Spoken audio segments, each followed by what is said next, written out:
Uh, are you looking for this? Cause it completes your outfit. Hello, everybody. I'm John, I'm Justin. and we're the Gore Goblins. And we talk about movies. Yep, some we like, Some we don't, and some we've never seen before. but yeah, that's us. Yeah. That's us. Made it back on time as promised. Yeah. Only a 1 week delay, Today we're looking at it's Freddy versus Jason again. technically. Yeah. But we're looking at the remakes for Friday the 13th and A Nightmare on Elm Street. Came out 1 year apart from each other. And they're both very they differ greatly in quality. I'll say that. Kind of But shot in the same style, though.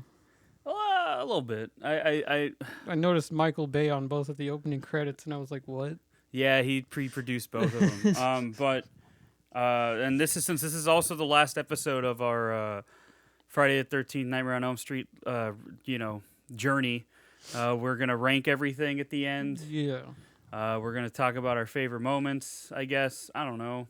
As far as reading reviews, I think what I'll do is I'll read the bad reviews for Friday the 13th, and I'll read the 10 out of 10 reviews for A Nightmare on Elm Street, because I can't fathom anybody having anything good to say. I mean, it's highly rated on Amazon with positive reviews, See, and I don't understand how. See, the Blu-ray copy that I bought, which, by the way, it's out of print in America, so I had to buy a fucking UK version, says, a bloody good time, 9 out of 10.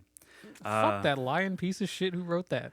Maybe if it didn't do other stuff, I'd agree. But boy, howdy. So I guess we'll start with. I guess we'll just talk about both of them. But I really want to start with Friday the 13th. God, I loved that. Because it is pretty good. The weakest part is the characters, obviously. Yeah, but I didn't like any of them except for Lawrence, and Chewie was okay but annoying. And then Jared Padalecki, I think Clay, and then Jenna and Whitney. Everybody else fucking sucked. Yeah, pouring out for Jenna. I did not like any other fucking character except for Lawrence, Chewie, Clay, Jenna, and I could actually remember their names. That's good. That's a good thing if I fucking remember their names, because that means they were good characters for the most part. As good as they can be in a Friday the 13th movie, I guess.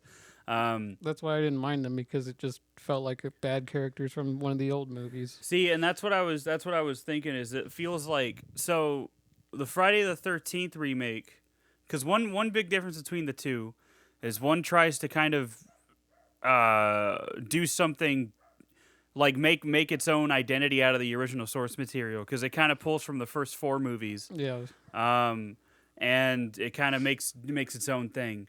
And it worked. And it works pretty well. The problem with A Nightmare on Elm Street is that it tries way too hard to be like the original. And I honestly think that it's because Friday the 13th came out and it made a lot of money, but a lot of the critical reception was it's not enough like the old stuff, or it's too much, or it's the same old thing, and blah blah blah blah, or it's not enough like but like hardcore fans were probably like, it's not enough like the old stuff, because that's what I saw in the special features for Friday the 13th across the board, was you had people from the original movies talk about the remake, and they were like, yeah, it didn't really have like, it wasn't enough like the old ones. It didn't have like the soul of the originals. And I'm like, okay, that's why Nightmare on Elm Street ended up the way it did, because some fucking producer saw that and saw that hardcore fans were like, it's too different or whatever the fuck, because you can't please everybody.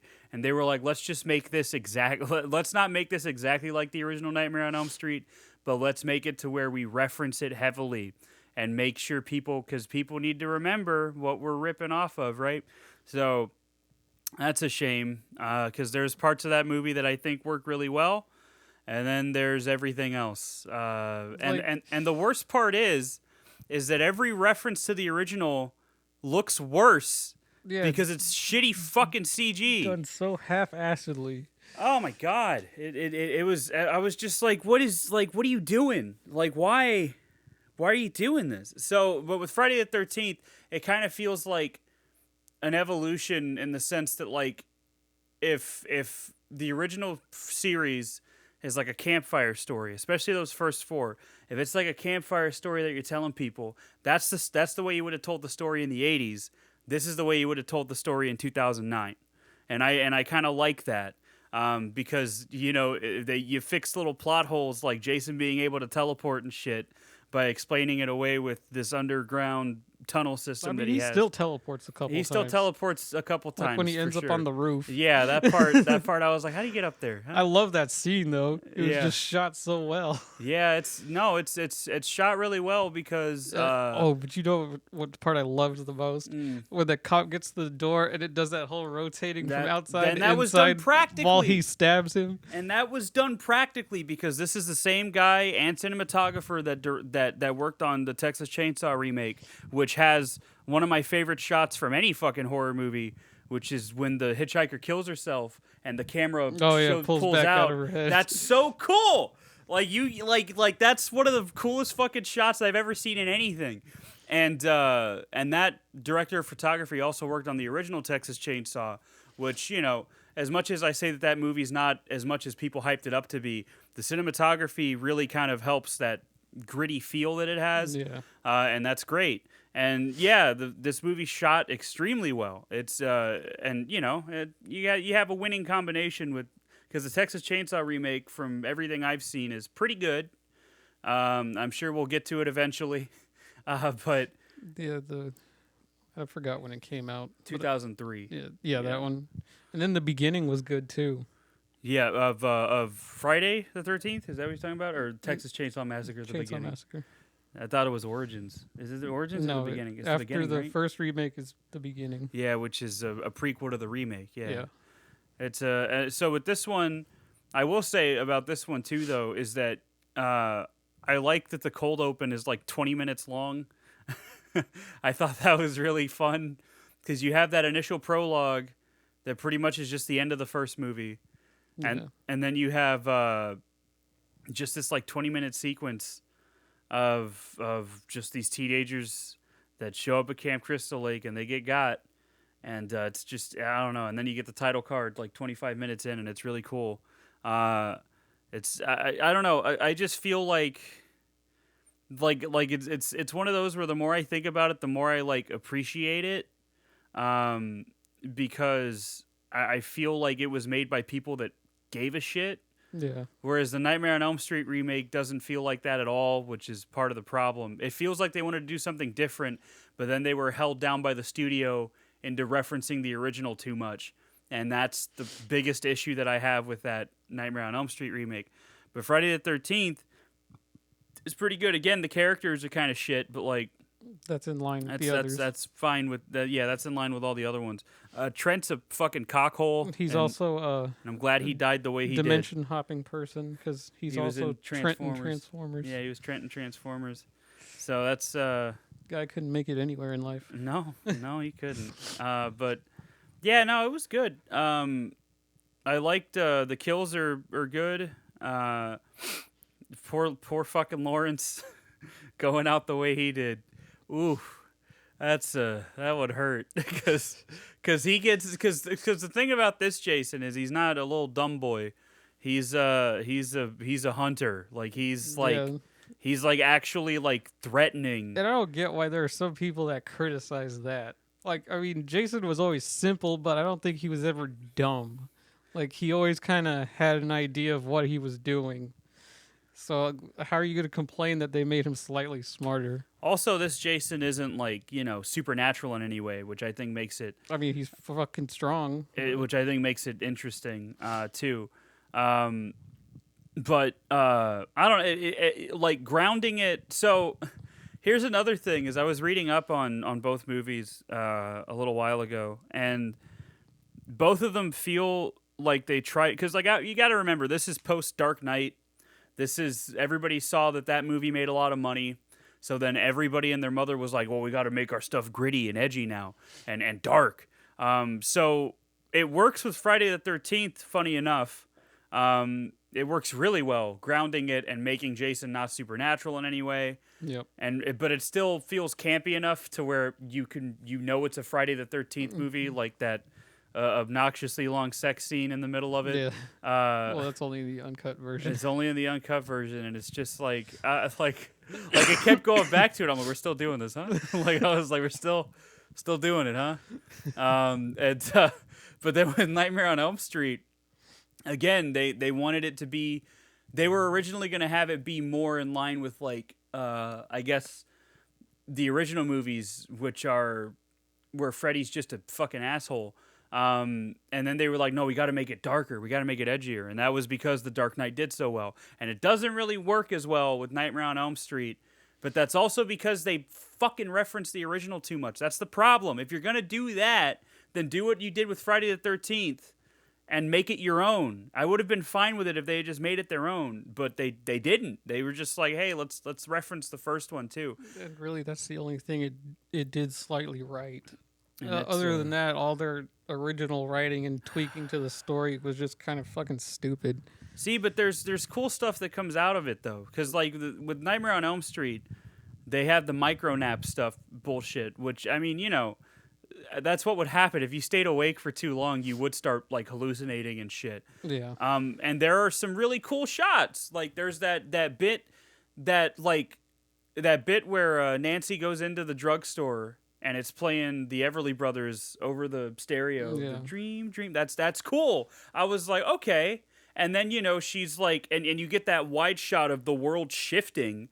And I'm like, that's cool. Why couldn't you do more of that? Why couldn't you do more of that shit? That was neat. Even the opening of the movie when the dude is in the dream world, Freddy's got the knife at his throat, and then in the real world he's holding it. Like that's cool. More stuff like that. And then he slits his own throat. That's neat. That's fine. That's a lovely time. But then they fucked it up by being like, hey, you remember when Freddy went through the wall? In the original, how about we make it look bad now? Yeah. Hey, you remember? Crap. You remember when Freddy reached his glove out from the tub? You remember that? Isn't that cool?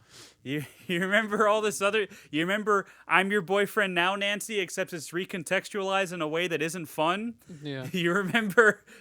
How's this for a wet dream? You remember all that shit? The body bag through the hallway. Yeah. Like, I think this movie would have favored from less Freddy also, because every scene they were just trying to throw him down your face and have some kind of scary moment going on constantly. Well, see, that's an issue with both of them, is because that's just a product of it being made when it was made. Yeah. But I think Jackie Earle Haley was fine. I think he was. I mean, it's hard to not compare him to Robert Englund, but I thought he was fine. I mean, his take on it was fine. I'm glad he wasn't just Robert Englund again. It was his own version of Freddy, just like we've seen different versions of Jason over the years. But the thing is that Jason doesn't talk, and Freddy does. But yeah, I that's all those fucking jump scares. Both of them have it, and Friday the 13th has one good one. One really good one, which is when they're checking out the camp, and then Clay hears Jason coming, and they hide under the canoes, and Jason sees the backpack, and right before he picks it up, he drops the body he's holding, and it's just a wet, and I was like, that's good. That's a good fucking jump scare, because there's no boom, there's none of that shit. It's just a dead noise. That's good. My girlfriend was jumping the entire time watching that movie. God damn it! That's such a good that's a good jump scare. Nightmare on Elm Street didn't have anything that was that good, and all the other jump scares in Friday the 13th were with the big fucking musical sting, and God damn it, that's just what I get for watching a movie that came out in 2009. But yeah, it's But I mean, you could also hear the impact of some of them, like when he broke through something. Yeah, that was which I mean, there's not to say there's not references from the older movies in. Of course not. Friday the 13th. Get similar kills in certain ways, but it's not. But it doesn't rely on it. Yeah. And I don't know, like, because you have that bit where Clay's in the barn and Jason jumps through the window, like at the end of part 2, or when he jumps to get Corey Feldman in part 4. No. You have You have I don't really remember any kills being similar. But then again, the arrow to the head, also Jason's like the killed so many harpoon. people. Oh yeah, but that's a completely different. Like that. I didn't even think of that because that's a completely different context. Like, Yeah. like old fucking the dude's just like woohoo, and then just boonk, and I'm just like whoa shit. All right, that was like that shit was cool as fuck. And see that kill you did. If you've never watched the movie, you wouldn't have seen that coming at that moment. No, I wasn't, and I was just like whoa. I was like, did he fucking shoot a? At first, I thought it was a harpoon, and then I saw the bow and arrow or the bow when he's at the shoreline, and I was like, damn, that was fucking neat. That was pretty cool, And but then that's stabbing the girl through the head. with through the dock. Yeah, I mean that's all great. That's Jason. That's Jason, baby. That's how he is. Just And- finally uncensored, like he was meant to be. Yeah, and he's I mean, and it's not Kane Hodder, but this guy. well, it's a different take on Jason. That's the thing. So Yeah. this Jason's more of a survivalist, and he's not, some fucking like zombie man. Yeah. He's just because that's the thing is like you could make the argument that Jason's always been a zombie. Yeah. But with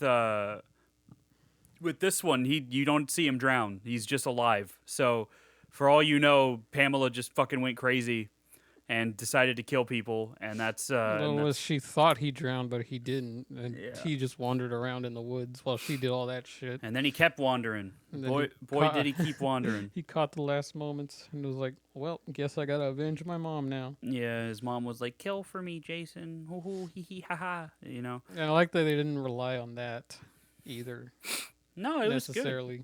It was good. They and just have the one moment where he's sharpening the machete and remembers, and then gets pissed off. which I liked that, and Yeah. that's the thing is that I liked that too. Just seeing him survive was really neat. I don't know what he eats. All the booby traps he set up, the fucking bell system, like Yeah. that's all fucking cool. And then yeah, and it's got some of the more brutal deaths, like that sleeping bag over the fire. God.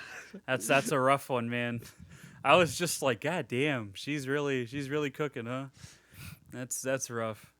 That reminds me of because Tekken 8 came out, so I've been watching a lot of Tekken videos, and I saw a video of this guy playing Negan in fucking a tournament or something, and he gets a phone call mid-match, and he answers it, and he's like, "Hold on, man, I'm cooking," and then he just proceeds to kick this dude's ass with Negan while he's on the phone, and it's like one of the best videos I've ever seen in my life.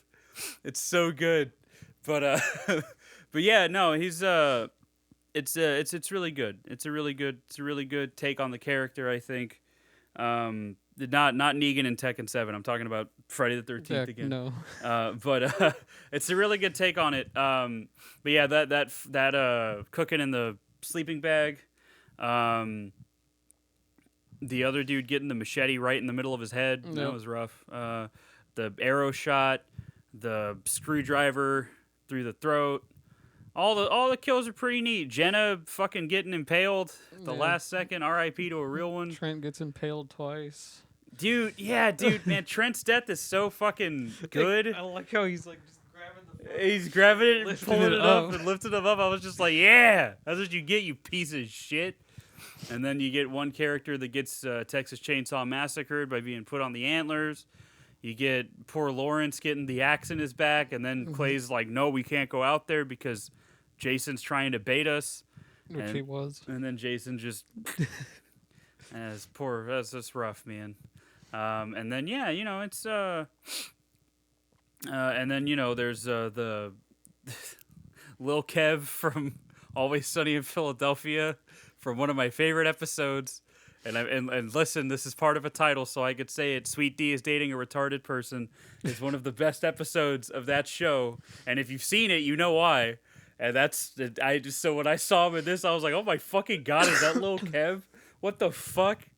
And then he gets his throat slit. So originally, the way Jason was going to get his mask, which I think it worked better in the alternate take that they had, was Lil Kev was going to be upstairs, jerking off to his porno or whatever, and then he was going to find the hockey mask and like put it on as a joke, and then Jason was going to find him, and then he just cuts his head off, and then he likes the way the mask looks, so he just picks it up and takes it off. I mean, I kind of like how it plays out in the finished version too, but it works. His bag gets ripped, so he needs something he new needs to cover something his else, so face. it feels a little more natural, I think. But I also just kind of like old boy getting decapitated.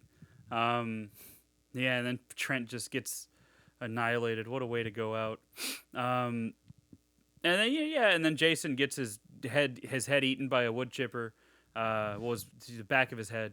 I'm pretty sure he's dead. I'm pretty sure that because the last shot of the movie is because so if I had made the movie, I would have had it end with the mask hitting the bottom of the lake. Yeah. Because I just think that's a good way to end it. But you have Jason popping out.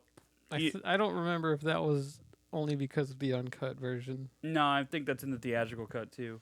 Because he pops out, and it's that, which to me is more of a reference of all the other movies doing that shit. So that's why I'm like, okay, well he's dead though. He's dead. Like there's no way he's alive. Because it's funny to me that he would have grabbed his mask and put it back on and then popped out of the balcony. Like come on, man. I know you like the mask, but come on. But yeah, so the kills are all really good in this one. As far as like a plot goes, I mean, it's it worked for what it was. Yeah, it's that plot element from part 4 where somebody's looking for their sister, except Jared Padalecki doesn't get stabbed while yelling, "He's killing me! He's killing me!" So he makes it out. And yeah, I thought Jenna was gonna make it, man. I thought all 3 of them were gonna make it out and live happily ever after. Apparently, it was in the script where Jenna was gonna make it to the bus with them, and then she was gonna make a joke like she's Claire Redfield saying something like, we got to do something better for our next date. And then Jason was going to kill her with a fucking fire extinguisher. Can you imagine if it's just like fucking irreversible? Just like this really brutal, like long take of her just getting beat with a fire extinguisher? That'd be rough. And I would have been like, all right, well, that was just mean. That was like the ending in Grave Encounters 2. Oh, yeah. Where he beats her with the camera. Yeah. What a movie. And then the stupid portal shit. What a movie. What was the hold on, to go off on a sidetrack here. What was the plot? So the first one, the dude from the first one gets trapped in the asylum, and then the second one he's like still alive, right? He's still in there. Yeah, okay. After getting a lobotomy. That's right. I was trying to remember what the fuck happened. What a movie. Anyway, that's all I needed. But yeah, it's pretty good. But the premise is mainly Clay's looking for his sister Whitney, who was taken by Jason and being held captive because she looks like his mom. And Jason, as we all know, is a mama's boy. So he was keeping her alive, and all that stuff was going on, and then eventually they find her, and then it's just Clay and Whitney that make it out. Yeah. And one thing I will say though is that Jason, before Jason dies, Whitney says, "Hey, Jason, go say hi to mommy in hell." And you can tell that she didn't want to say it because she delivers it so lacklusterly. But also, when she said Jason, I'm like, oh, she's going to tell him to go to hell. I'm like, that's corny as fuck, but that's good. That's like the ultimate reference, like, right? Like, Jason, go to hell, and then that would have been cool. But no, she says, say hi to your mommy, and then there's a pause, in hell. And I'm just like, all right, I didn't... That almost killed it for me, where I was just like, all right, I didn't really like that. like all you had to do is just say, Jason, go to hell. It's that easy. You fucking call me so I can tell you when your shit stinks. But yeah, so that was fun. That's all I have to say about Friday the 13th right now. What about you, Justin? You got anything else to add to that? It was just, if you're gonna do a remake, this is how you do it. Like, this felt like it had the aggression of Rob Zombie's Halloween, and like I told you after I watched the movie, it was like Jason finally got to shine the way he was meant to in all the originals. Yeah, because he wasn't an afterthought this time. Yeah, because that's the thing is Jason, ironically, much like Laurie being Michael's sister in Halloween 2, Jason in Friday the 13th Part 2 was an afterthought. They were like, well, who's going to be the killer now? Josh thinks H2O is good. Well, that's Josh. I don't know. I don't know. Tell him to go to therapy anyway. But no, it's I think because he wasn't an afterthought this time. He was a defined actual character, because you can tell in the 80s and the 90s they were just kind of flying by the seat of their pants, like, well, this is what we got. Yeah. Jason's a fucking zombie now. He's a worm, hell worm, whatever. And in this one, it's like, no, this is Jason. So we have a clear story of Jason watches his mother die, and then Jason survives in the woods, and he's like a person. He's nothing more than just a person, and I think that's really good.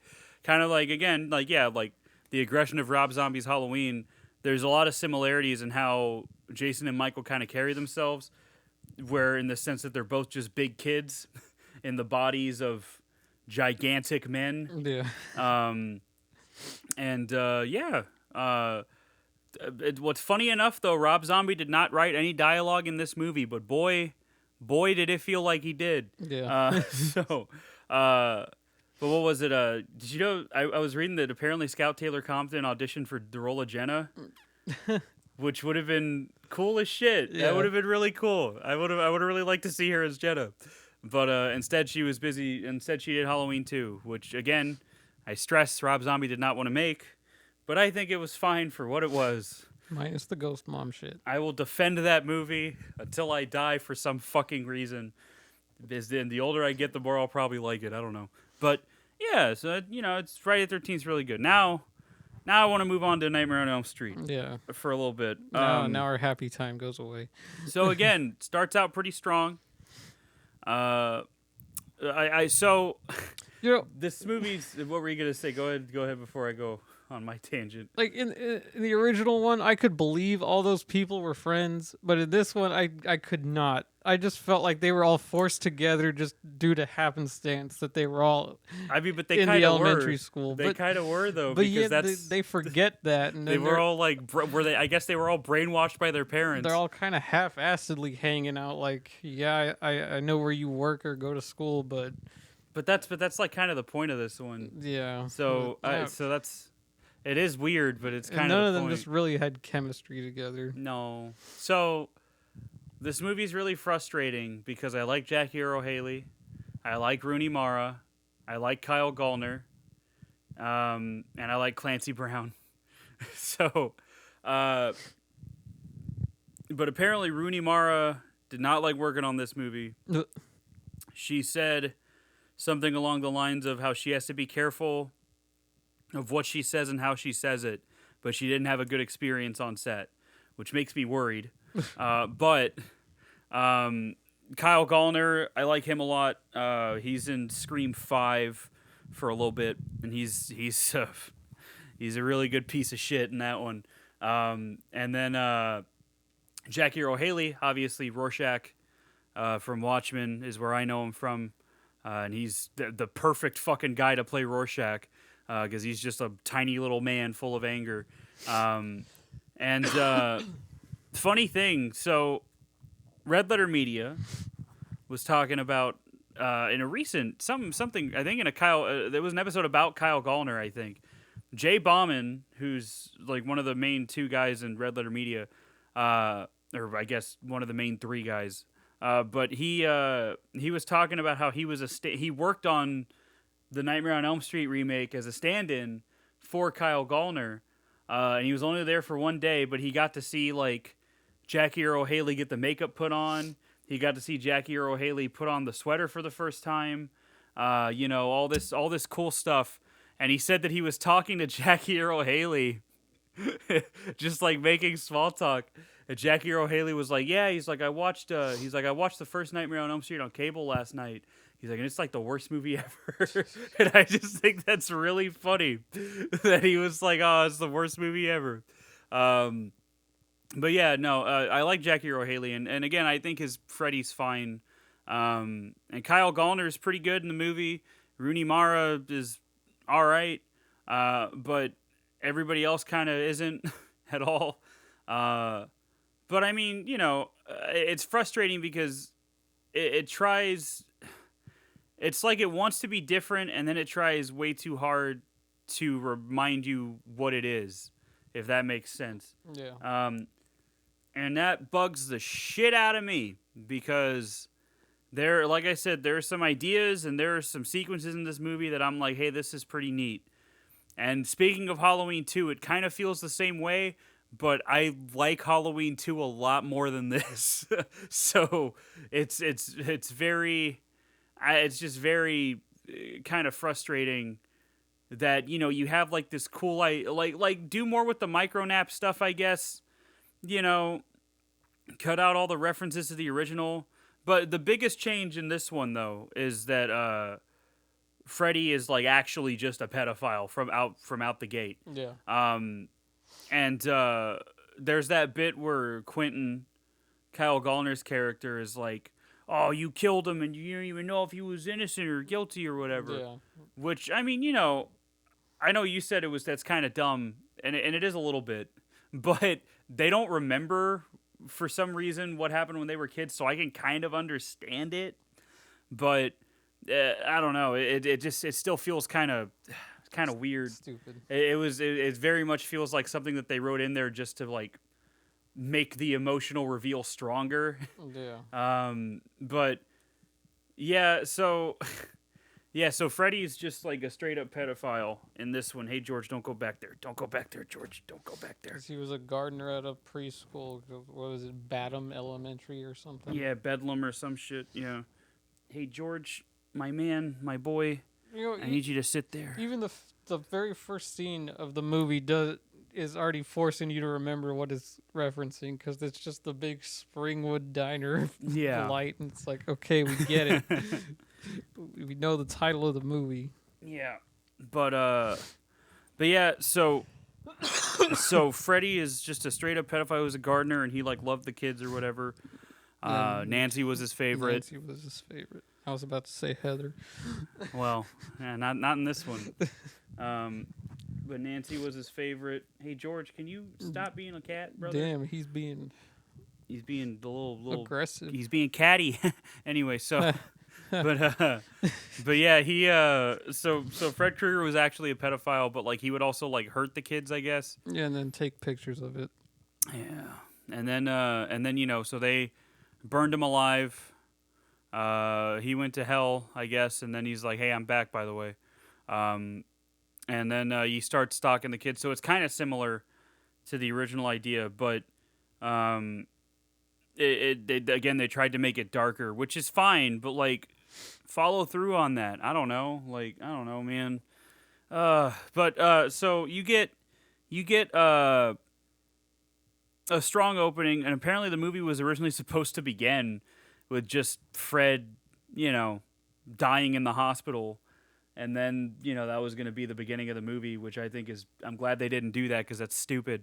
But the alternate ending of the movie, so the way the movie ends originally is, you know, it's the same way it ends in the first movie. Nancy brings Freddy out, and then she fucking kills him by stealing a line from Freddy versus Jason. Yeah. And with the "You're in my world now, bitch" or whatever. Mm-hmm.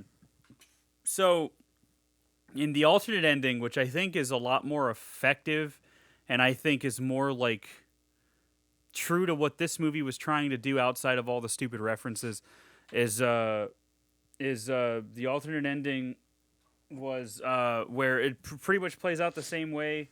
Nancy's in the dream world, and but she's like, Freddy like notices how scared she is, and he's like, well, I can make it how it used to be, and he takes his hat off. And when he's taking his hat off, he goes back to just looking, you know, like a normal person. And then that scene plays out the same way, where he's basically telling her, like, you know, it's gonna take a little while, whatever. I'm gonna take my time, whatever the fuck he says. And then Quentin wakes her up with the adrenaline shot, and then she pulls out real Freddy, like Jackie or O'Haley, and then they have a little scuffle. And you know, because in that scene, Freddy's like, look at me, you know, like for whatever reason. And in the alternate cut, when she's facing down just regular Freddy, she's like beating the shit out of him with like a fucking baseball bat, like really like kicking his shit in. And Freddy's like trying to fucking crawl away because he's human. And that's the other thing, is it makes that part better because then he's just fucking human. Instead of him being like some weird fucking revenant thing, he's just human. And that would have been a much better ending. Again, I like finality in my fucking horror movies. I mean, I like ambiguity too, but like, I like finality too. So with something as like storied as these franchises, I would have liked if they had just, like, I can forgive it in Friday the 13th because, you know, it's Friday the 13th, you know, and that ending is just a reference to the old movies having those jump scare endings. But in this one, the finality is better because, you know, it's normal human Freddy coming out, and there's a bit where, like, he's trying to crawl away, and Nancy's like, look at me. And then she's like, you know, look at what you did to me. And I'm just like, hey, that's good. I'm like, that's a good fucking character moment. Yeah. No wonder they cut it. So, you know, so it's a really good character moment. And then she just fucking, she like, he's like, she like sees like, I think he like gets covered in like some kind of gas at some point. Somehow he's like either like, oh no, because the fire starts and like his pants get started on fire, but it's a small fire. And then she sees like a bunch of like gas or whatever around the area, and then she just fucking knocks it on him, and he just fucking lights up. And I mean, you still get the same. So he dies the exact same way again, but you still get the same thing where it's like, because there's a very obviously 80-yard line in the original ending of some paramedic going like, yeah, we ain't find a body in there. And I'm just like, okay, I know what that's setting up. And that's still in the alternate cut, so I can only imagine it ends the same way with the shitty, with that's an ending that somehow, it's a reference to the ending of the original movie that somehow looks worse than a blow-up doll going through a window in the original. Yeah. Because it's shitty CGI. And it ends that same way, I can only assume. But yeah, I like that alternate ending way more. I think it's a lot more effective, and I think it's a better character moment for Nancy. But they don't do that. No, you could, like, there's cool stuff you could have done, and they just didn't do it, and that makes me a little sad. Because yeah, it references the older movie or the first movie way too much. You get recontextualized lines like the "I'm your boyfriend now, Nancy," but like instead of it being just Freddy being an asshole, it's him being a pedophile, which is significantly worse. And then you have, I think he says, "How's this for a wet dream?" at some point. Yeah. When she's like crawling through blood or whatever, and I'm just like, come on, your dude. eyes say no, but your body says yes. Yeah, and I'm just like, come on, man. Come on. What are you doing here? What are we doing here?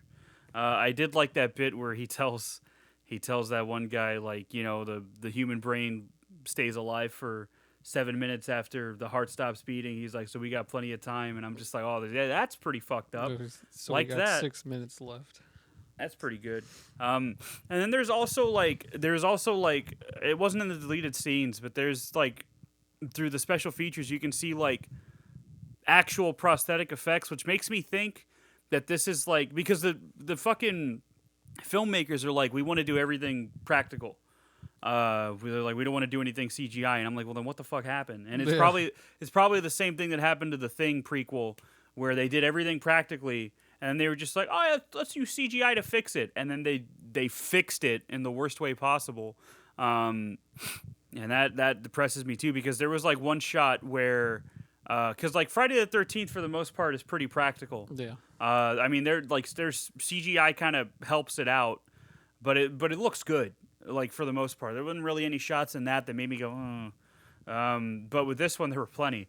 But like there was one apparent scene where Quentin was going to be talking shit or something, and then like Freddy's claw glove was going to like cut his face open and then rip it apart, and it was going to be Freddy. And I'm like, why wasn't that in the movie? That would have been cool. Why wasn't that there? And then there was going to be another part where the original ending was Quentin like sleeping in bed, and then Freddy's hand bursts out of his chest. That would have been cool. Why didn't that happen? You know, so God, I don't know what goes into like the filmmaking process, and I don't know how much sway producers really have, but it makes me mad that they have it. Like because like, you know, having like read about like Scream and Scream 3 specifically, and how much shit that went through during production.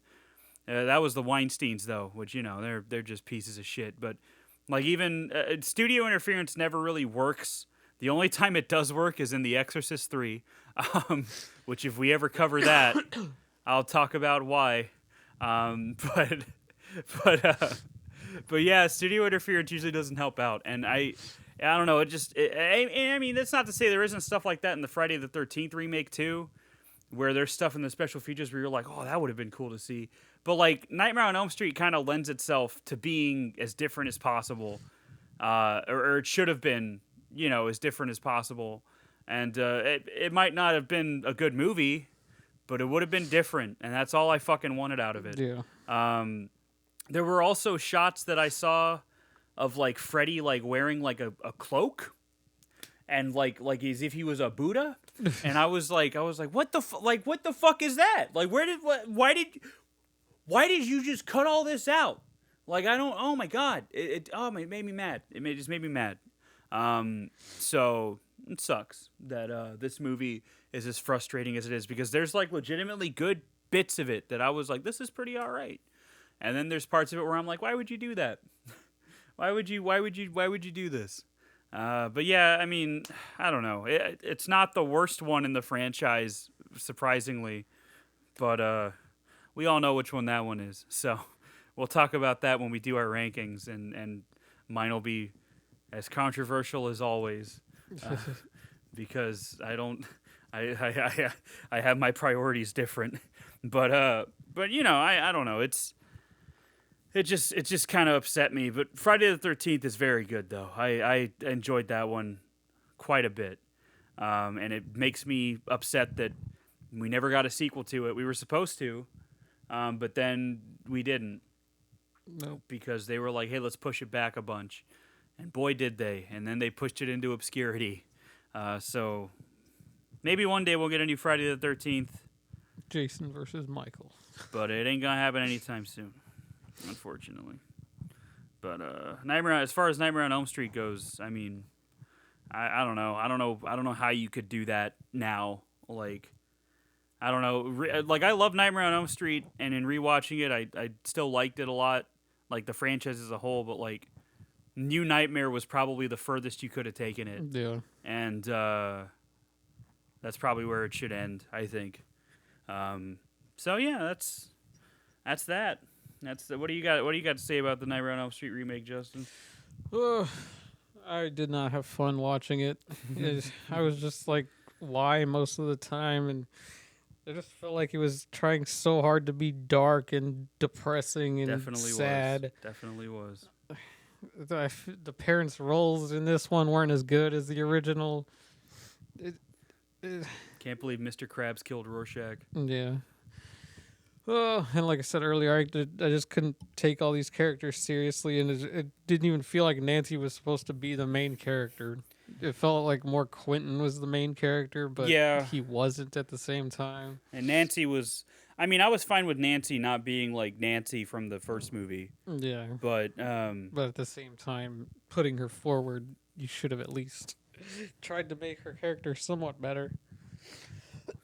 Yeah. Which I guess the alternate ending would have done that, but we didn't get that. They didn't do that. They would have given her, instead of her just like killing Freddy in like a stock way, it would have been like a good character moment for her to be like, look what you did to me, like that. Yeah.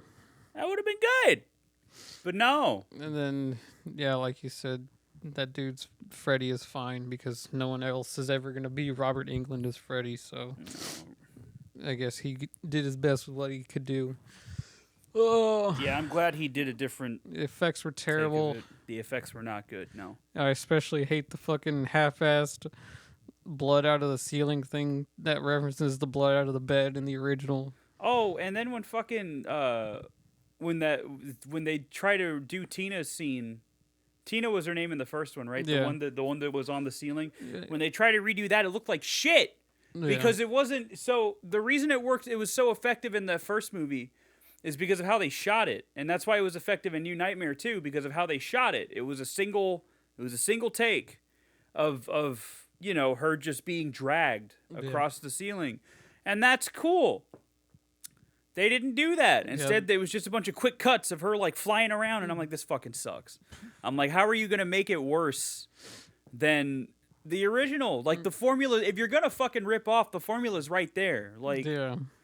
like, cause every remake that we've watched that I've enjoyed, like Halloween, which I did not expect, like Halloween, and Friday the 13th, and other stuff like The Thing, which is a remake, and stuff like that.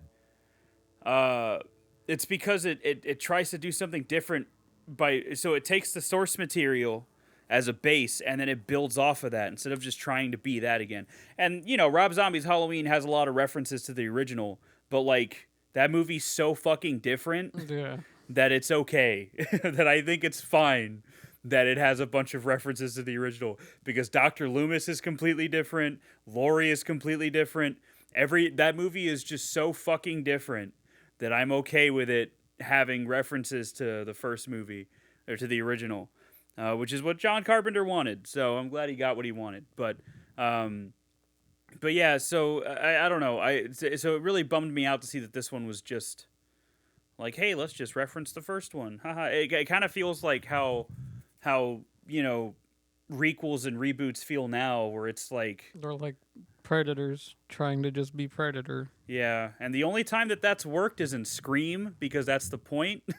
That's the whole point of that fifth movie, is to be like, hey, it's the first movie again. That's and Scream 4 to a lesser extent is kind of the same way. But Scream 4 is more about like remakes, so stuff like Evil Dead 2013. Evil Dead, that's another one. That's another remake that's like really fucking good because it does its own thing. And it's fucking awesome.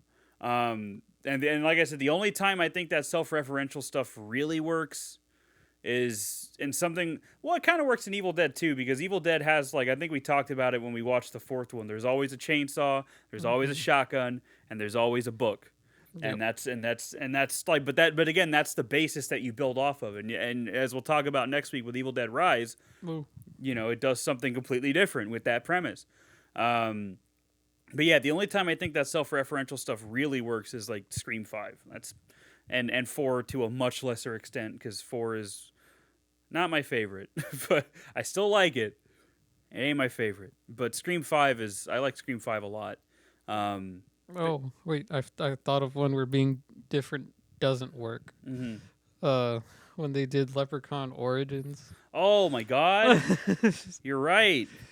Instead of being a magical little fucking goofball piece of just shit, a little fucking he's a weird gremlin. fucking gremlin monster. And there was more than one. And that was a WWE produced film. Wow. Well, Vince McMahon is gonna go to prison for sex trafficking or whatever. So yeah. So that's fine. That should have been the Royal Rumble, him versus all the women that accused him of sexual assault. He would have lost, but that's fine. John Cena just says that one line from his theme song. Your time is up. Your time is now. Yeah, that's how it ends. That's how it ends. Vince McMahon thinks he won at the end, and then John Cena just fucking jumps down from the rafters and fucking kills him on stage in front of everybody. Like, actually murders him. He fucking elbow drops him like Roger did on that one episode of American Dad, where it does that slow motion of the head exploding. That would have been good. That would have been great. Woo. Hoo-wee. Just turn it into celebrity deathmatch for a second. Hell yeah, dude. It's fine. He'll be dead in like 5 years. He's in his 70s. But that's fine. That's so that's that might be all we have to say about Nightmare on Elm Street. I can't think of anything. Yeah. If we could do a whole plot run through, but like it's pretty simple. The same basic plot, just with less interesting characters and done to make you feel bad and sad while you're watching the movie. Yeah. But here's the question, Justin. Do we want to do... minus the dumb thing I said to you last night. Which one? When I messaged you about fucking Nancy's mom. Oh, yeah. Yeah, I know what you've been watching, brother. I know what you've been watching. All right, but here's the question, Justin. Do we want to do the reviews now, or do we want to reveal our rankings before or after we read IMDb reviews? Fuck. I don't know. Well, let's do them before.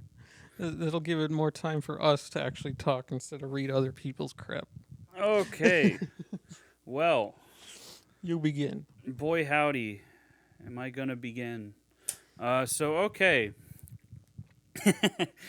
so, so my Friday the 13th ranking is kind of split between like. Let me see, how many is that? 1, 2, 3, 4, 2, 3, 4, 5. Between like 7 good ones and then 5 bad ones.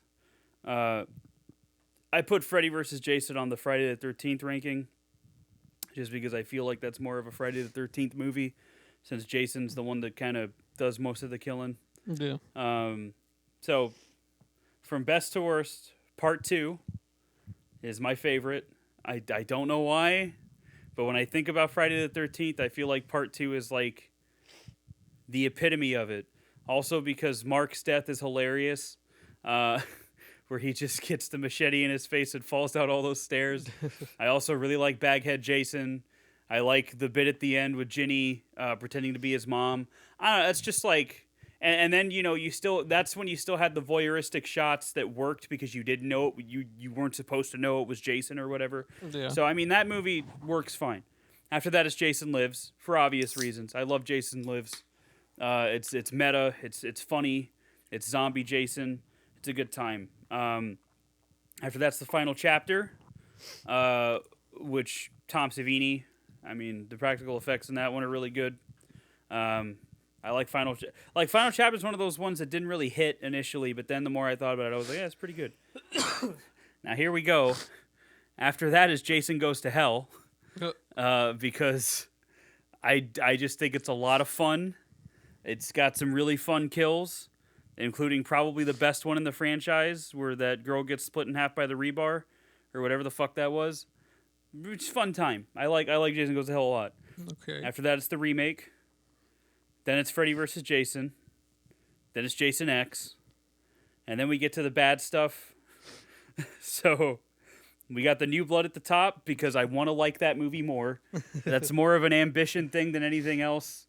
Also, it's got the best looking Jason, I think. Yeah. And it's also Kane Hodder's first go. So I just really like that one. After that is the original Friday the 13th. I do not like it as much as a lot of other people seem to. I think it's just fine, but it's very low on the ranking. Yeah.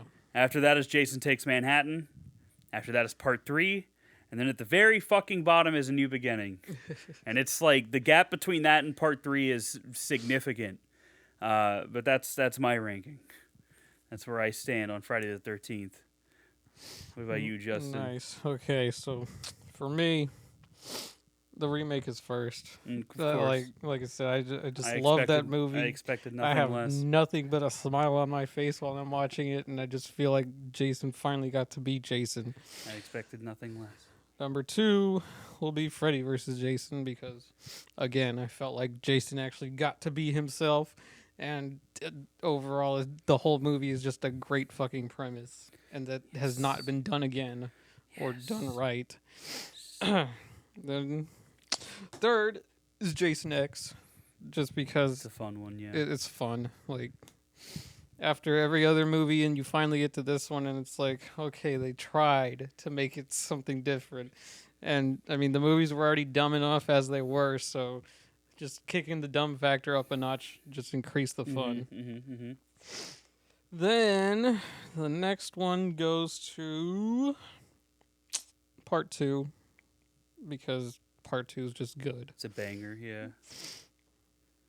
Then, Jason Lives. Yeah. Because, I mean, that one. Amazing. Oh, after Lives, Goes to Hell. Because that one at least had some gory shit and again tried to be different and mix it up a little bit. Yeah. Which was a fun time. Then, let's see. Oh, you're doing this on the fly, huh? Yeah, I didn't fully think about it. Well, I mean, I know A New Beginning's at the bottom, so that's an easy pick. That's an easy pick. But after Goes to Hell, I don't know. I like Manhattan a lot for some reason. So You did like that one a lot more than like, I did. So yeah. I don't know why I like that one so much. It's just always been funny to me, like him punching the dude's head off and popping out of the water like he does so comically. That is that when he punches the head off and you get that POV shot of the head tumbling. That is a really cool Yeah. bit. That's one of the better parts of the movie for Or sure. when he walks out of the subway and kicks that radio. Like, Yeah, yeah. It's just, I mean, it's like as 80s as it gets. I think. yeah. So that one is fun. I just didn't really like it. Thought it was a little boring. After Manhattan, I'll give it to New Blood. Mm-hmm. Because again, at least it tried something different. Just same as you. I wish it did more. If the gore hadn't been cut out, that's a big factor. Yeah, too. that too. That's like the biggest factor actually. Then the next spot is for the final chapter. Again, that one was always one that I enjoyed watching. I always remember seeing it on TV at specific points in Halloween in my life. Mm-hmm. And then what do I got? All that's left is part 3, 1, and then my last ranking goes to New Beginning. Yeah. So I'll put 3 above 1. Yeah. One is pretty weak in hindsight. Yeah, but when you really look at it. I mean, it's fine, but yeah, it's pretty weak in hindsight. I do have to stress that for my ranking, everything up to and including Jason X is like pretty neck and neck, because these movies are all pretty consistent, I think. Yeah. With how I feel about them, and then everything after that, with the exception of New Blood, is just like I could do without. But New Blood is one of those where it separates those two tiers because it's just it should have been better. Yeah. And it just didn't. It just God could have been so much better. But Jason looks so cool in it. God damn it, I can't stop thinking about it. But yeah, that's pretty good ranking. I knew that like the top 3 were gonna be remake Freddy versus Jason and Jason X. I just didn't know what order they were gonna be in. But I knew those were gonna be your top 3. I mean, none of these movies, if I ever like see them on TV, I'm not gonna turn them away. Like, Yeah. I'll give any one of them a watch or just use it as background because at least I'll be entertained. Yeah. So I mean, they're all solid in their own rights. Yeah. Except for A New Beginning. Yeah, A New Beginning is just not great. Not great. I'll still watch it, but it's not great. You'll still watch it. You'll just be like, God, this fucking movie. But on to Nightmare on Elm Street. Yeah. So obviously, my number 1 is going to be the original from 1984. It's as good as it gets, man. That fucking I just love Freddy in that movie. Heather Langenkamp isn't the best actress, but I like Nancy nonetheless. And I don't know, that first movie, Wes Craven kind of weaving in the dream aspect really, I don't know, it's just really good. There's shots in that movie that to this day I don't think a lot of stuff is topped. Like the body bag being dragged through the hall and shit like that. And the Tina being dragged on the ceiling. I think her name was Tina in the original. And then after that it's Dream Warriors. The true sequel, I guess, if you're homophobic. But Dream Warriors is fun. It's a good time. Nancy gets her moments in there. She gets to shine a little bit. Freddy, that's when Freddy really starts being a piece of shit, and I love him. After that is Freddy's Revenge, because I really like that movie. I don't know what it is, but I just really like that one. And I think it gets a lot of undeserved hate. But it's pretty good. After that is New Nightmare. New Nightmare's, like I said, that's the furthest you can take it. I would have rather it had been actual Freddy instead of a demon or whatever, but whatever. I still really like New Nightmare for what it is. And it being a precursor to Scream kind of helps that. After that is The Dream Child, because it has my favorite kill in the franchise, which is Ricky turning into a motorcycle. And it also just works better all around.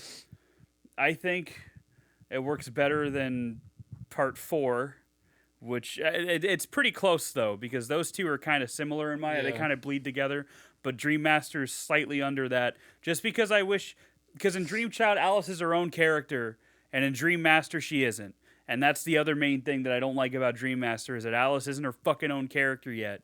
After that is the remake, and then Freddy's Dead, because Freddy, I don't like Freddy's Dead. I just don't like it. I tried to be open-minded, but I don't like it. I cannot like it. It's impossible. I do not fucking like that movie. It is too stupid. It is too goofy. It does not work at all, I think. And that's, I don't know, that's a shame. Shame. So what about you, Justin? Well, I'll put the original at number 1 too, because I mean, that's the only one I had watched for the longest time, and every time I watched it, I was still a little freaked out as a kid. Yeah. So it worked. A lot of Freddy's iconic stuff comes from that one. The stretching arms, him cutting his fingers off. Like, I would always think about those images while I was falling asleep. I'm your boyfriend now, Nancy. It was fucking terrifying. I still kind of think the ending's a little weak, just because it's like, I'm not afraid of you, and then he disappears or whatever. Yeah. But like, then it kind of makes up for it until the blow up doll. But that's fine. But that's okay. Number 2 for me is number 3. Yeah. I just enjoy that one. I like that. Yeah. Heather improved her acting in between that one. She really did. And it was a good way for her character to go out, I guess. Yeah, no, it was. And then next will be 5. Wow. I don't know. I just had a lot of fun watching 5. Wow. And I just liked all the set design and all that. Aside from the whole nun bullshit part of the story, but I don't know. That one just always seemed cool to me. Hey, how many maniacs are there? Oh, there's 100. Let's just go. That part always makes me laugh. Who cares? Fourth spot goes to number 2 Hell yeah, because brother. that one's actually better than people make it out to be. Just get over the fact that it's a gay movie. Like, that's not even the point. It has one of the best fucking scenes ever with Freddy coming out of his body. Like, that looked so fucking gross and cool at the same time. And that scene is so effective that it made the father of the actor getting killed in that scene cry. Okay? That's so fucking good. Like, how can you hate that? I think my only issue still with that movie is Freddy just looks a little weird. Yeah, he just looks That's a little my weird. only real problem with it. After 2, New Nightmare. Because it is interesting, but on repeated watches, it kind of gets a little boring sometimes. I feel that, yeah. I can understand that for sure. But Sure. it definitely was its own thing and did something different. So it gets points for that. Hell yeah. Then is number 4. Because, I don't know, it's dumb, but it at least tried. It tried to capitalize what Dream Warriors did, but it didn't. But, it's better than Freddy's Dead. Yeah. And then after 4, I'll put the remake and then Freddy's Dead. Yeah. Because they're both just there. Like, I slightly appreciate the remake, but it just felt like such a try-hard movie. And I just could not enjoy watching it. That's fair. That's fair. Alrighty. Well, now is the part of the show where we read reviews and stuff, I guess. Apparently, this has a 25% rating on Rotten Tomatoes. Friday the 13th does. 25? 25. What's wrong with you people? Though technically well constructed, Friday the 13th is a series rehash that features little to distinguish it from its predecessors. That's how I know they didn't watch the original ones. That's how I know they didn't watch the originals. I do not agree with that. That's not even a little bit. But on CinemaScore, moviegoers gave it a B-. Exit poll showed that 51% of the audience was male and 59% were at least 25 years old. I don't know why they gave me that demographic, but whatever. Anyway, let's see what... I think Nightmare on Elm Street is even lower. Hold on. Hold on a second. I got fucking cat hair in my glasses. Don't get a cat, people. Get a... Never mind. Ferret. I'm not going to finish that sentence. I was going to say get a scat. I just finished the sentence. What's wrong with me? Get a Anyway, rat. get a mat. Rat. Oh, a rat. Fat ass cat eating a rat. Yep. Nightmare on Elm Street remake has a 14%. Visually faithful but lacking the depth and subversive twists that made the original so memorable, the Nightmare on Elm Street remake lives up to its title in the worst possible way. Nice. Audiences on CinemaScore gave it a C+. Audiences were evenly divided between males and females, with 40% between 18 and 24 years of age and 20% under 18. Cool. Let's see what fucking the common man has to say on IMDb. Let's go, common man. The common folk. Let us see. I cannot wait to see what some people thought. Okay, so let's. Okay, let me see. Nope, that's not it. Nope, that's not it. Nope. Where the fuck? Oh, nope. No, there it is. All right, so this has slightly more. So it sits at about a 6 out of 10. You got slightly more 10 out of 10 ratings than 1 out of 1. No, 1 out of 10. And wow, makes original look like Citizen Kane. All right, brother. I don't know about that. Oh my god. Okay, I have to read this one because it's an essay. But like, I just saw that first bit. A travesty. Jason runs. What a bunch of bunk. He's a slow plotting stalker. He's supposed to take us. He's not Michael Myers. He ran in 2 and 3. He's not Michael Myers. What are you talking about? He's a slow plotting stalker. He's supposed to take his time while you run from him, yet somehow he beats you there. He teleports. Okay. There used to be a common theme, a sort of impending doom. No matter what you do, you will not be able to escape. In this piece of junk, he runs. Jason thinks. That's right. He has traps set and warning systems in place. Jason takes prisoners? That's right. He's smart enough to think clearly enough to set traps and warning systems, but he's not smart enough to understand that a teenage girl isn't his mother.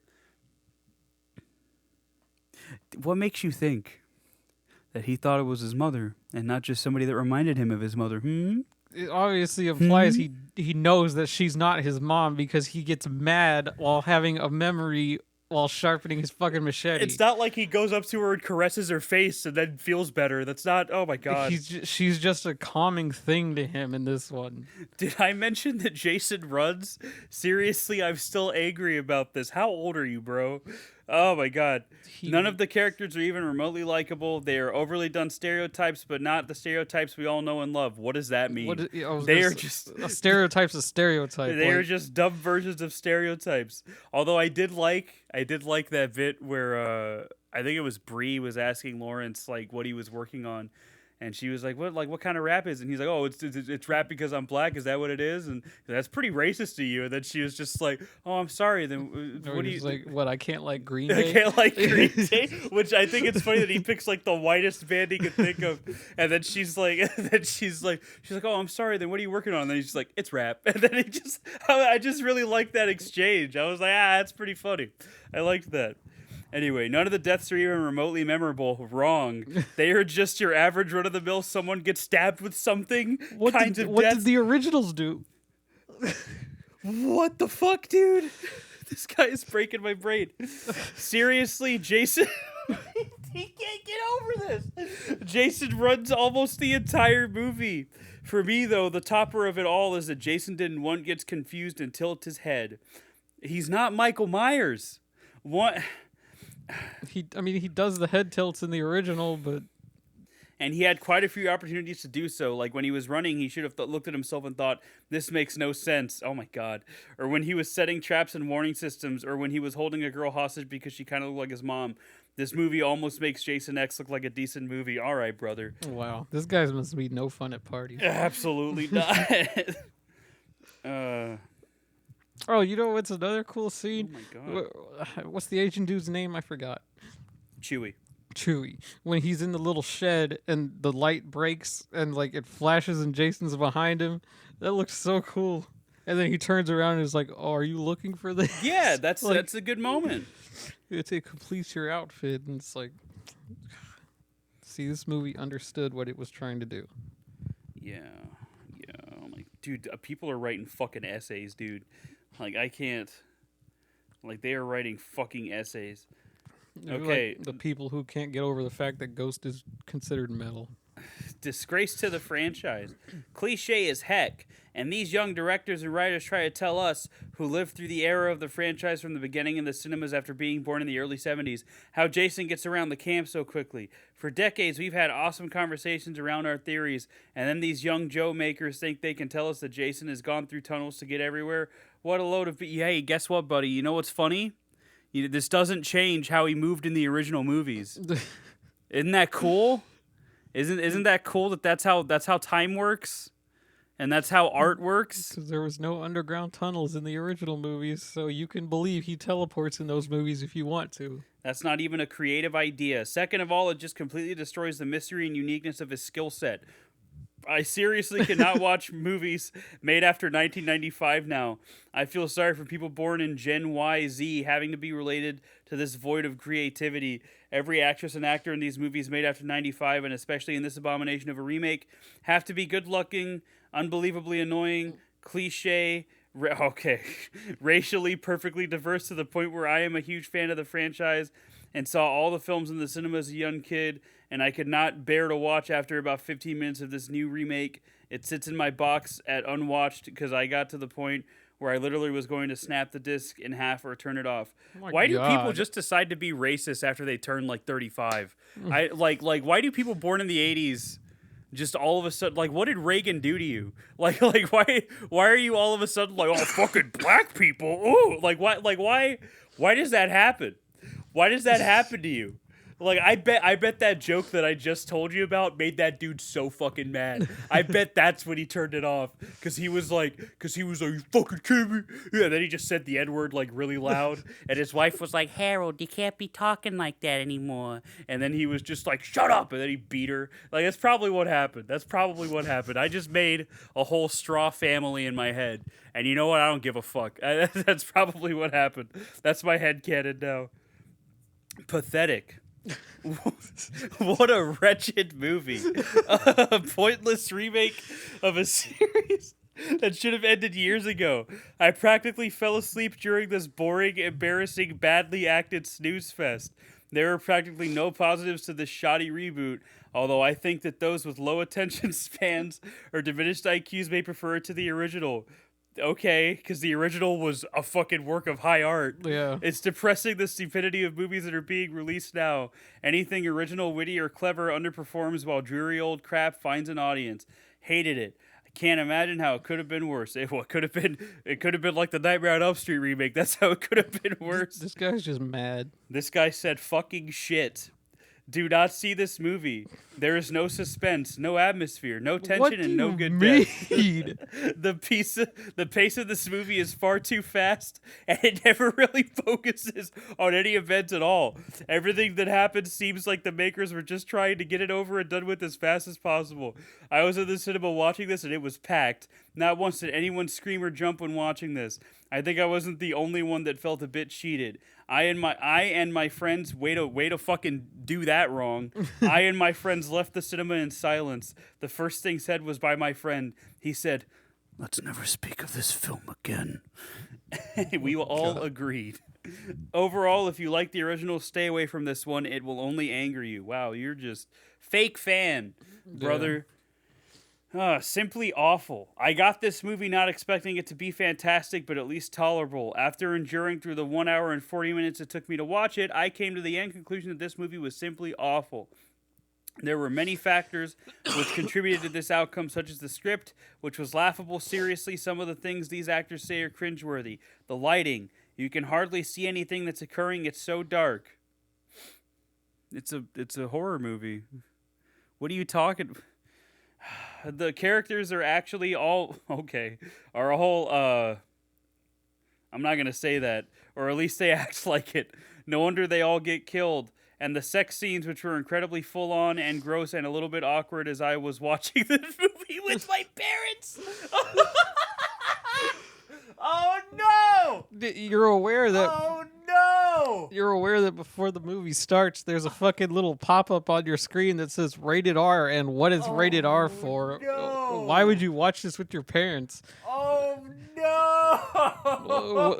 What'd you play next? Basic Instinct? Oh my fucking god! I would actually rather stab my eyes out than watch this movie again. On that note, I will end this review. Oh my god. Oh my god. Oh, Jesus Christ. Worst Friday ever. Stick to the original. Okay, this is probably the worst remake of an original movie I've ever seen. Except for maybe the remake of Halloween. Yeah, of course. The acting was terrible, except for Jared Padalecki, who was pretty good. But his TV series Supernatural is better than this garbage. No. I don't know about that, brother. The directing and filming were awful as well. Everything was so choppy and seemed constantly out of sequence. Everything was also mostly done in the dark, and half the time you couldn't tell what was going on.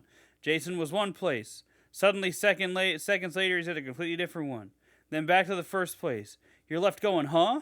But the biggest disappointment is the fact that this movie is not scary. It's just sick. The original wasn't? What? What a dumbass. The original Friday the 13th had you on edge, and you never knew when the killer was going to pop out. Brother, there are entire sequences dedicated to the killer watching people. What do you mean? What do you mean? What? All right, well, it also focused more on the scares rather than how much you can torture a person. The original Friday is fun to watch. For as low budget as it was then, it still works. The old adage of the simpler the better majorly comes into play here. This remake Friday is not fun to watch. Again, it's just sick. Want a good fright or scare flick on a stormy evening? My advice is rent or buy the original 1980 Friday the 13th or the original 1978 Halloween. The new remakes of both these movies completely miss the point and are nothing but garbage. All right. They don't miss the point. They succeed at being their own thing. Yeah. Is this Jason or Michael Myers or Leatherface? What are you saying? What do you I guess he's saying he was like all three of them, but Yeah, it's just people not liking that they're remakes. Why? Just a bunch of purist bullshit. I like cheesy horror movies, but I've always noticed that most people have real trouble making a distinction between a good cheesy horror title and something straight up bad. This movie bad. It's a movie about a bunch of kids who all look and dress like models, telling weed and masturbation jokes as they get lamely killed by Jason. The whole movie is shot with a shadow filter. I'm sorry, did you not go to high school? like there were hot people that would hang out together. That's how whatever. Especially if you go to college and enter a sorority. Yeah. I had the displeasure of viewing this travesty in a theater full of dude bros in white hats. They laughed at every weed joke and jumped at every scare scene. Listen, if you jump during this movie, God, you suck. Just so you know, Part 6 is the best installment of all the Friday the 13th movies. That's all I have to say. Oh, my God. Oh, my man. People really didn't like. So he thinks. See, but that's what I'm saying is that you read these reviews, and these are all from 2009, 2010, and everybody's like, it's not like the originals. So I think when Platinum Dunes made Nightmare on Elm Street, they were like, well, all those hardcore fans were upset that it wasn't like the original. So then they were like, we got to remind them, and then that's why that. So I blame all of these fucking people for like Nightmare on Elm Street being bad. I blame all of them. Zero imagination. Zero fun. It's hard to believe a Friday film has been made that's even more worthless than Part 8, but they did it, kicking off with one of the phoniest sever heads ever committed to film, and then trudging through a string of dull, slapdash kill scenes. You'll be able to think of at least 5 better alternatives every time someone gets offed. This film seems to think that throwing in lots of pot smoking and really, really hideous silicone poop shots will be enough. It isn't, not even close. Even worse, the film is incredibly callous and nasty to its cast and its audience, using a parent's cancer death as an excuse to send one sibling after his missing sister, only to subject them to relentless torture and a pointless shock ending Blatantly swiped from the new blood. Brother, you would not survive martyrs. Oh, oh yeah. And how can they have two characters get attacked by Jason in a huge packed tool shed and only come up with, well, see for yourself and groan at the missed opportunities. Save your time, save your money, and save your soul by watching any other entry in the series. All right. All right, buddy. Oh my god, this dude wrote a fucking goddamn fucking book report. Oh my god. Yeah, people really didn't like this one, huh? Because they're stupid. I'm not gonna say that, but I do think they're misguided. They're stupid. Predictable, huh? And the others weren't? I mean, awful, awful, awful. I am a Friday the 13th horror fan, but when I saw this movie, it made me want to know why they ever decided to do another continuation of Jason. This movie was absolutely horrible. The first 15 minutes of the movie was the only good part. After that, it was dumb. The characters in this movie are horrible actors as well as the dialogue. The picture in Lightning was terrible too. Anyone who has seen the past Friday the 13th movies knows that Jason doesn't move fast when he goes after his victims. The victims run and he walks after them, and in this movie they make Jason run and move too fast. It looks ridiculous. It didn't look ridiculous to me. I rented this movie, and after that I decided I wasn't going to waste my money and time to rewatch it again or buy it on DVD to add to my Friday the 13th collection. The best Friday the 13th movies were the first 3. After that, they went downhill. What? You're gonna tell me part 3? You're gonna tell me part 4 is a downgrade from part 3? All right, buddy. All right, buddy. All right, buddy. Oh, what the fuck, dude? These guys. Why? Just rewatched this basically because it was on HBO Max and hadn't seen it since it came out. I wanted a movie I didn't have to think too much about. Little did I know that it would actually make me overthink about how this mess of a remake even got made. How did they spend all this money and not even bother to make it remotely cohesive? Not scary, not suspenseful. Jason's dialogue was the most interesting part. Oh, just FYI, he doesn't speak. Good joke, fam. Good joke. Why? This time in all caps. If you're not going to take your job seriously, why bother? Jason does not take prisoners. That is all. Oh, God. This movie destroyed Jason. I love the Friday the 13th series, so I was really excited when I found out they were bringing an updated version out. But they have destroyed Jason as he is known and loved. Jason does not run after anyone. He just appears when you think you've escaped, yet he spends half the movie running after his next kill. Jason does not keep someone alive. He kills and moves on to the next. Yet he kept this girl alive long enough for her brother to find her. Other than his mask, I would never recognize this forgery as the Jason I grew to love in the 80s and 90s. I was very disappointed in the movie. I couldn't even bring myself to get through a second viewing, though I've rewatched the original series time and time again. They should have stayed true to the character. Would have gone a long way for the movie. So, funny thing. Scream 5 basically does this, where you have characters that are upset that somebody did a different take on the in-universe Ghostface, right? Mm-hmm. And everybody was like, oh, fucking, that stuff doesn't pertain to horror. That's just like Star Wars shit, where people get mad that they don't like how Luke is in The Last Jedi or something. And I was like, and I remember reading this on Twitter, and I'm like, dude, no. In horror, people get super fucking upset when something like this happens. Just like they're getting upset here. They don't like that Jason runs. It's like they can't accept that it's just a new take on the character. You know what I mean? Even though he ran in the other 2. He ran in 2, 3, and 4. He ran in those. He didn't start fucking stalking until part 6. Yeah. And then Kane Hodder obviously didn't run. So, But, like, in parts 2, 3, and 4, he ran the whole fucking time. Oh, my God. These people have selective memories. A total waste of time. I must admit to being a fan of the original Friday the 13th and the next 2 chapters. Even Jason X was bearable. Just having seen the remake, I have to say it was the biggest waste of time ever. Jason didn't seem like Jason. The acting was awful and the death scenes were nothing different to what we are all used to seeing. I have one major question, and that is why remake this? The original was a great film in its day. I don't know about that. I have a nasty feeling they'll remake part 2 next, but I, for one, will not be in the audience.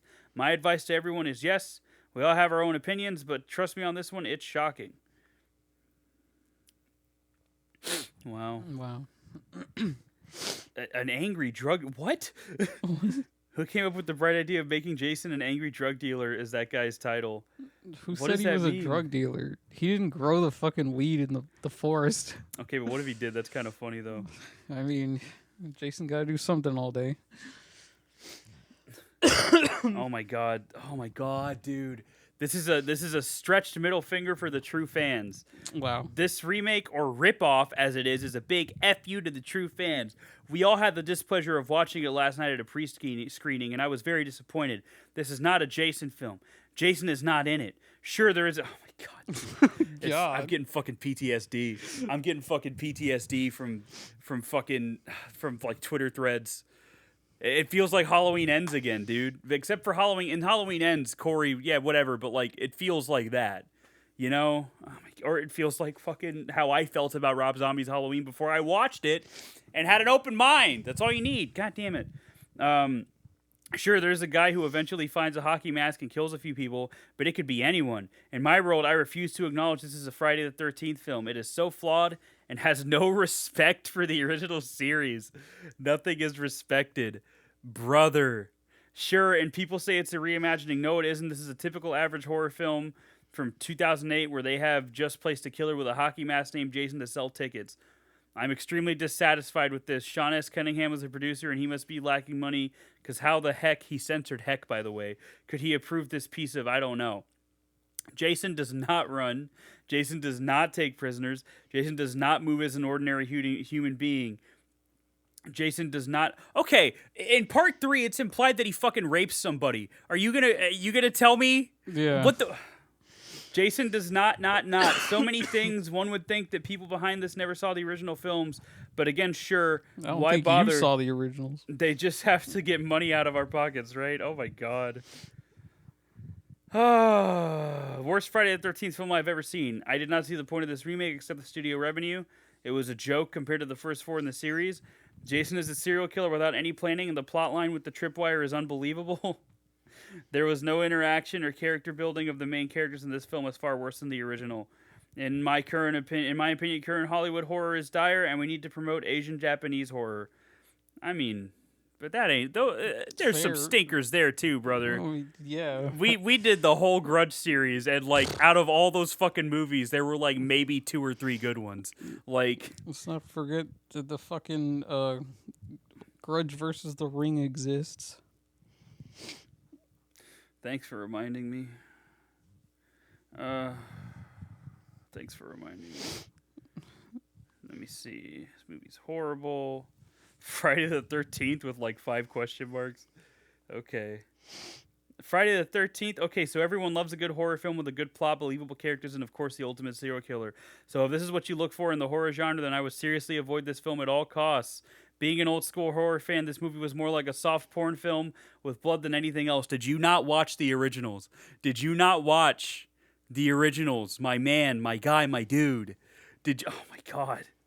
Oh my god. The nudity had nothing to do with the narrative or plot. The producers seemed to be on a mission to beat the Guinness Book of Records for the most murders in one film. What do you mean by an old school horror fan? Do you mean like Frankenstein and Dracula from the 30s? That's what he must mean, because, I mean, like you said, the original Fridays have tons of Evidently nudity. not. Friday the 13th is a classic horror film, and the only similarity it had to this 2009 version was the fact they used he misspelled Crystal Lake and the notorious Jason. Jason wasn't in the first. Ah! Oh my god. I feel like people just remember 4, and then every single one with Kane Hodder. Like, that's all they remember when they're writing these reviews. See, this is why I'm glad we're doing this, Justin, because these people are silly. These people are very silly. Oh my god. Not as good as the original. When this came out 10 years ago, it found itself in a cramped horror space.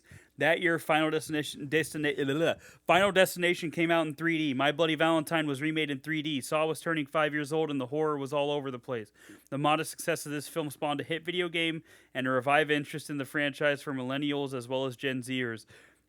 There was no review there, but he gave it a 1 out of 10. So is he saying My Bloody Valentine 3D is better than this movie? I don't think so. I think he was just stating some facts, and then he rated it a 1 out of 10.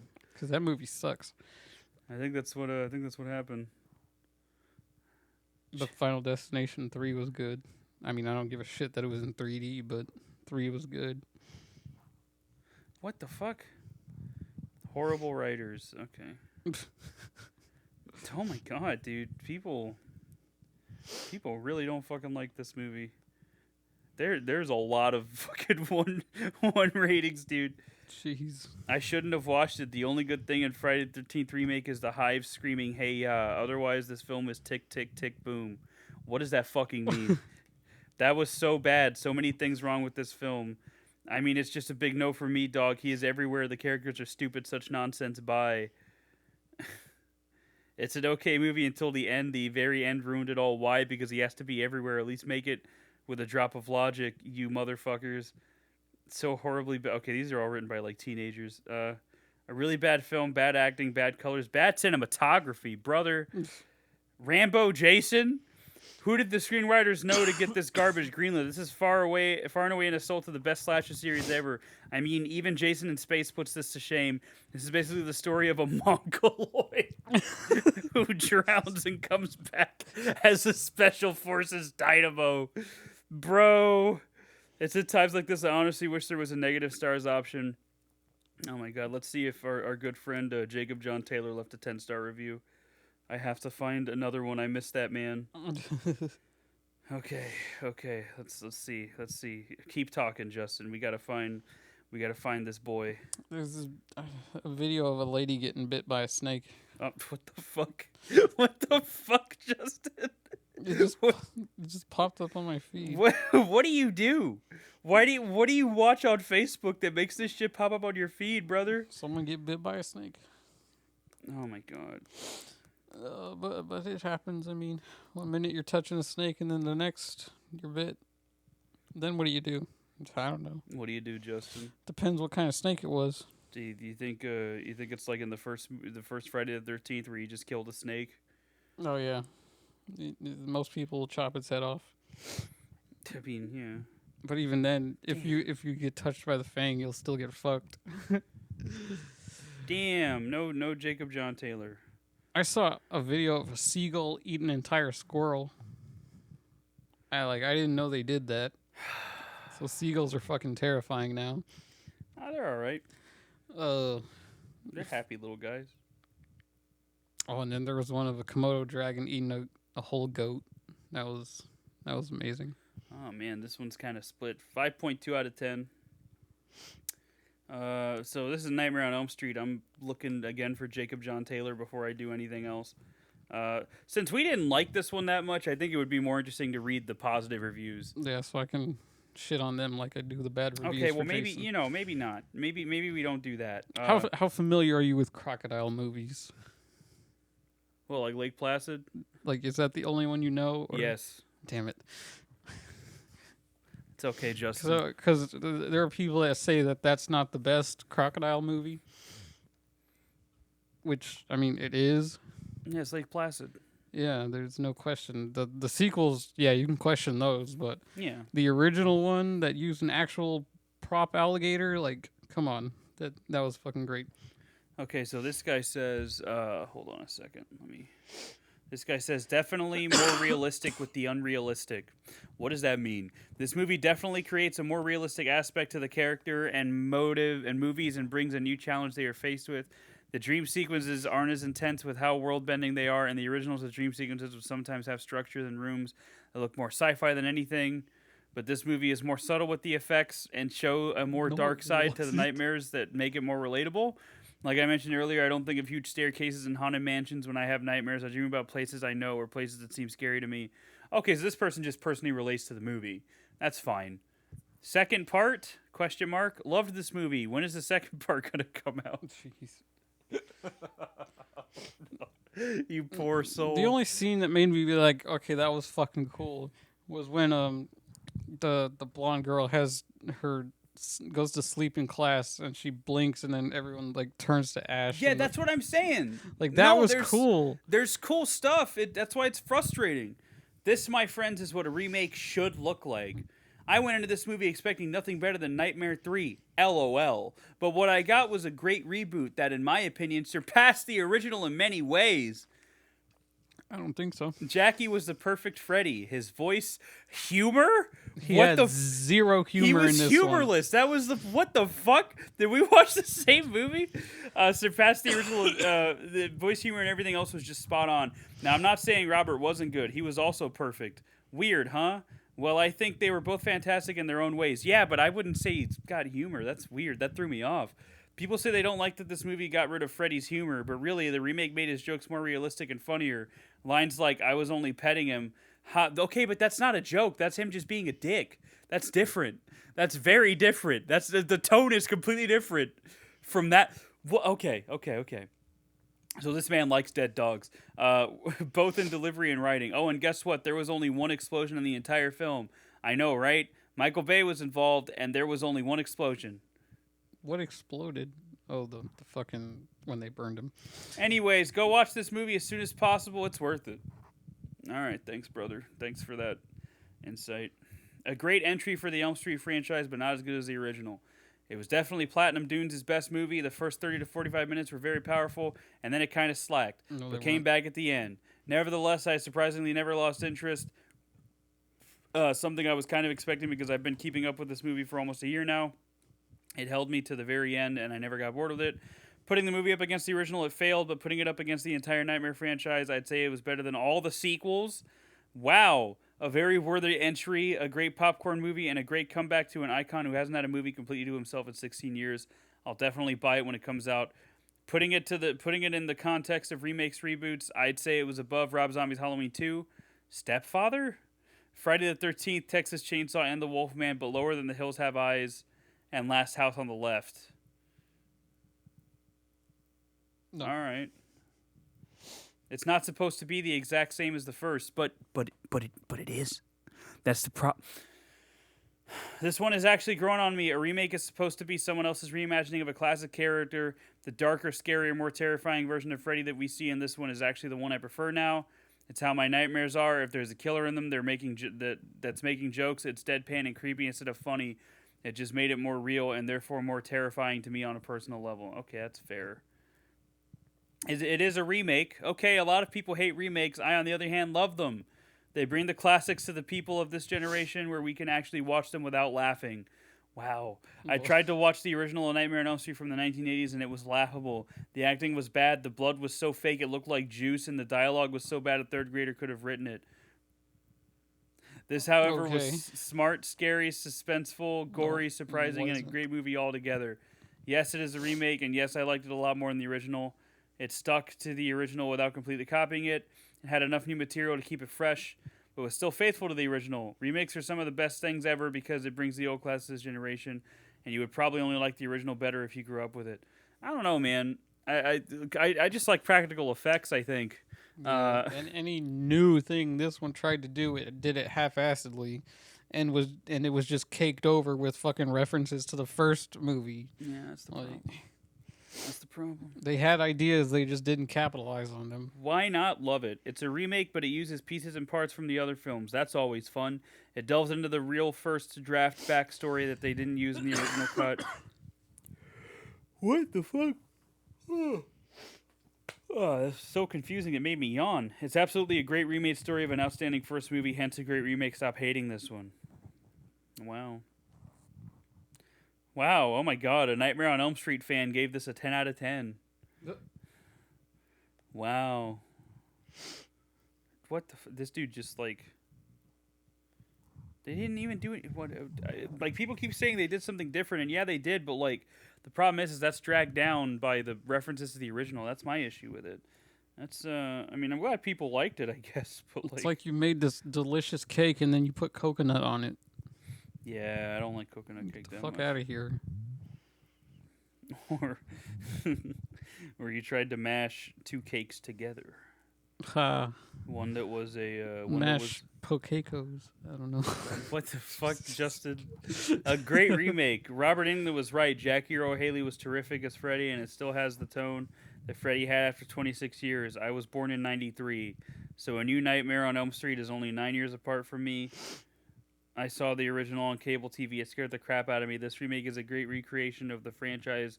Jackie is the Freddy for the kids that were born in 98 and 2001. Okay. If you rated this under a 5, you're just a hater.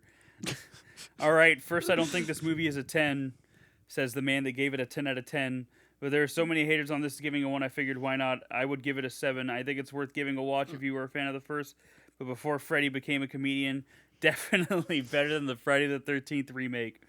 Jackie Earle Haley, I thought, portrayed Freddy great in a much darker sense. You're not supposed to root for the bad guy. I liked his voice and also like how realistic the makeup was. The other acting was average. It was good enough to have a sequel for sure. Give it a chance. You won't be disappointed. Second or third best in the series, in my opinion. The remake Freddy is forever going to be Peanut Freddy in my head because he just looks like the shell of a fucking peanut. That's all he looks like. One of the best horror film I ever seen.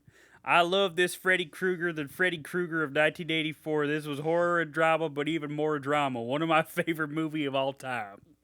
I felt like giving that some country twang because, I don't know, I just felt like it. Oh, people. A lot more people than I thought liked this one. What if this is where we get Jacob John Taylor again? Like, what if this is the return of him? Like, what if this is where he comes back to say this movie was scarier? I consider this horror fantasy because Freddy is a ghost. I'm gonna look through the 1-star reviews just in hopes that he is here because there wasn't a lot more after that last one. One huge plot hole and bad acting later, brother. Yeah, I'm not gonna read the negative reviews because it's just gonna be unless Jacob John Taylor shows up. Please, my son. Where are you? I need to find you. He was killed by the scavenger drones from fucking Republic Commando. I quit. It was just the first 4 that appear in front of you. And I just got so fucking pissed off. Because, one, I told you I was already having an issue with that stupid spaceship mission where you have to get out of there. Mm-hmm. And I had a checkpoint with only like 3 minutes left. Oh, my God. And I had forgot what I was doing, but when I finally remembered how all the guns work and shit, and I was like, okay, I got this. And then the whole squad went down, and I was like, fuck. Maybe I don't got this. But I was so excited to get back on that ship with the Trandosans because the horror aspect of those missions is so great. Oh, yeah, it's really good. And then those scavenger drones popped up, and I was like, why? Yeah. Well, you can just, like, stab them off of you, right? It's not that. It's their stupid electric attack. Oh, yeah. It's just, like, your health just goes. And if there's 2 of them, you're just dead. There's no way you can survive 2 beams. I remember now. Yeah, I remember now. That's right. But I'm going to get through it because I'm on a Star Wars kick right now. Oh, you're going to get through it, huh? I'm probably going to buy the Episode 3 game, too, because you can't be on a Star Wars game kick and not play that one. That one is backwards compatible, isn't it? Yeah. Yeah. It's only $9. It's not bad. Well, Jacob John Taylor has left us in our hour of need. Damn it. But I'll always remember. We're just going to fucking throw him off the cliff like they did Fluffy in Creepshow. Like, throw him off the cliff like he's a Mishima. That's what I'm going to do. Oh, yeah. Tekken 8. Good game. Or like Jack's knocking, what's his name, Jarek off the cliff in Mortal Kombat 4. This isn't a This is what is it? This is brutality. This isn't a brutality. This is a fatality. What a good game. What a good game. I rewatched that Donkey video pretty recently. That's a good one. This is fucking. I bet Jin's favorite Slipknot song is "The Devil and I." Shut up! Shut up! Get the fuck out of here! I thought about that. You piece of shit. Earlier today. I hate you so much, dude. God damn it. I like how you said Jin because you know Kazuya would not listen to Slipknot. Yeah. I like how you went with him. You fucking asshole. I hate you, dude. That's that. You fucking motherfucker. Anyway, I think that's all we have. Kazuya probably listens to like classic metal. Yeah, I could see Kazuya listening to Judas Priest. Yeah.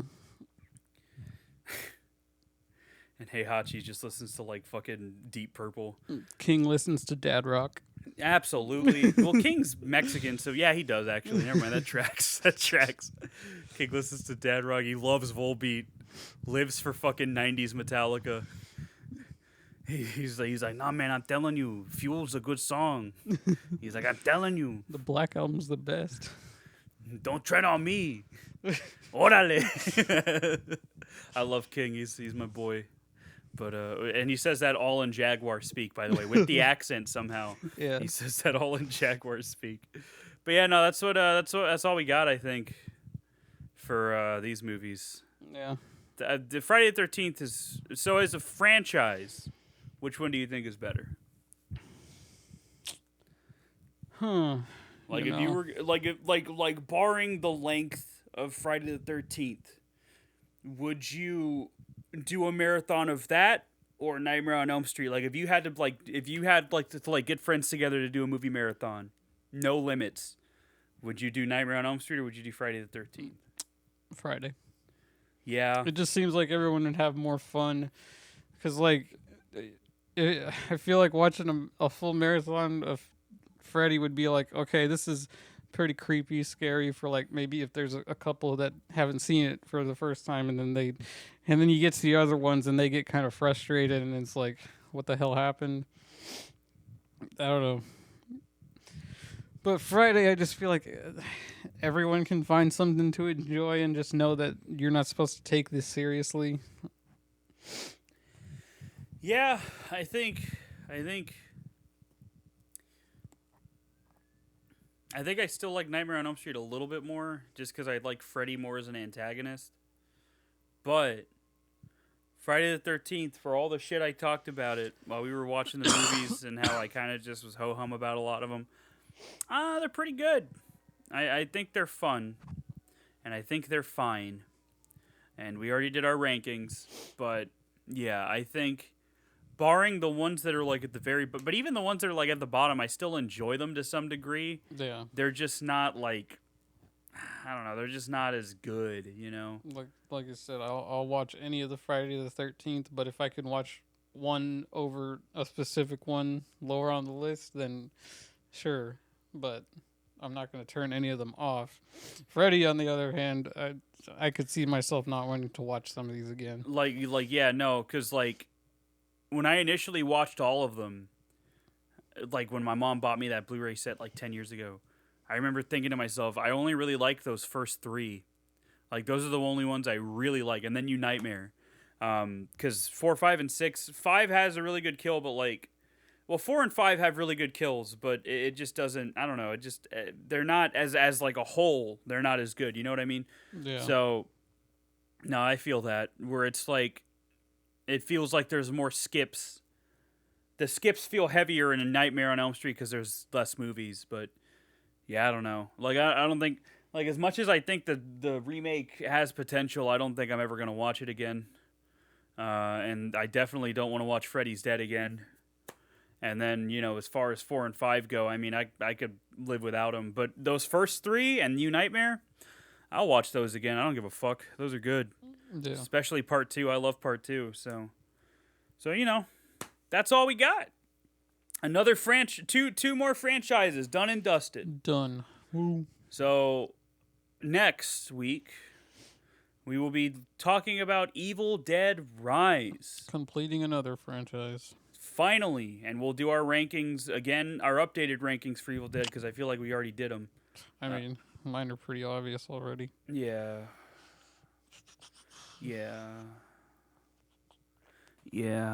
But yeah, so Evil Dead Rise, fun time at the movies. We'll talk about it. So we'll do that one. So our upcoming schedule: Evil Dead Rise, Martyrs, the original and the remake, which is going to be hard for me because I know that remake's not going to be as good. I just know it isn't. I just know it. And then after that, we start Scream.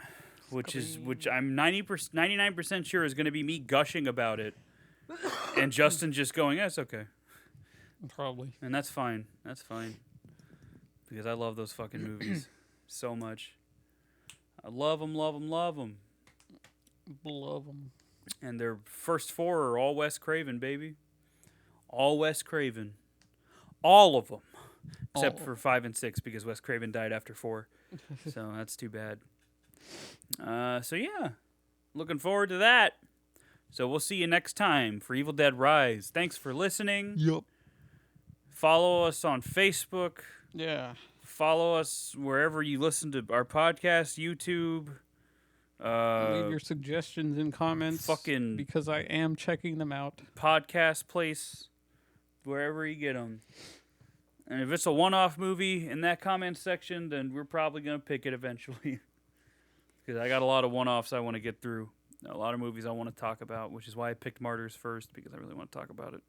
And that movie's that's going to be... I still don't know what I'm going to make my first freedom choice. Well... the possibilities. I'm glad that that's stressing you out more than rewatching Martyrs. So... Martyrs is nothing compared to what I see on Facebook on a daily basis. I forgot about that shit. Yeah, but it's like the psychological toll that Martyrs takes on you. Oh, speaking of fucked up movies, or supposed... There was this one movie I saw people commenting on that I think just came out or something.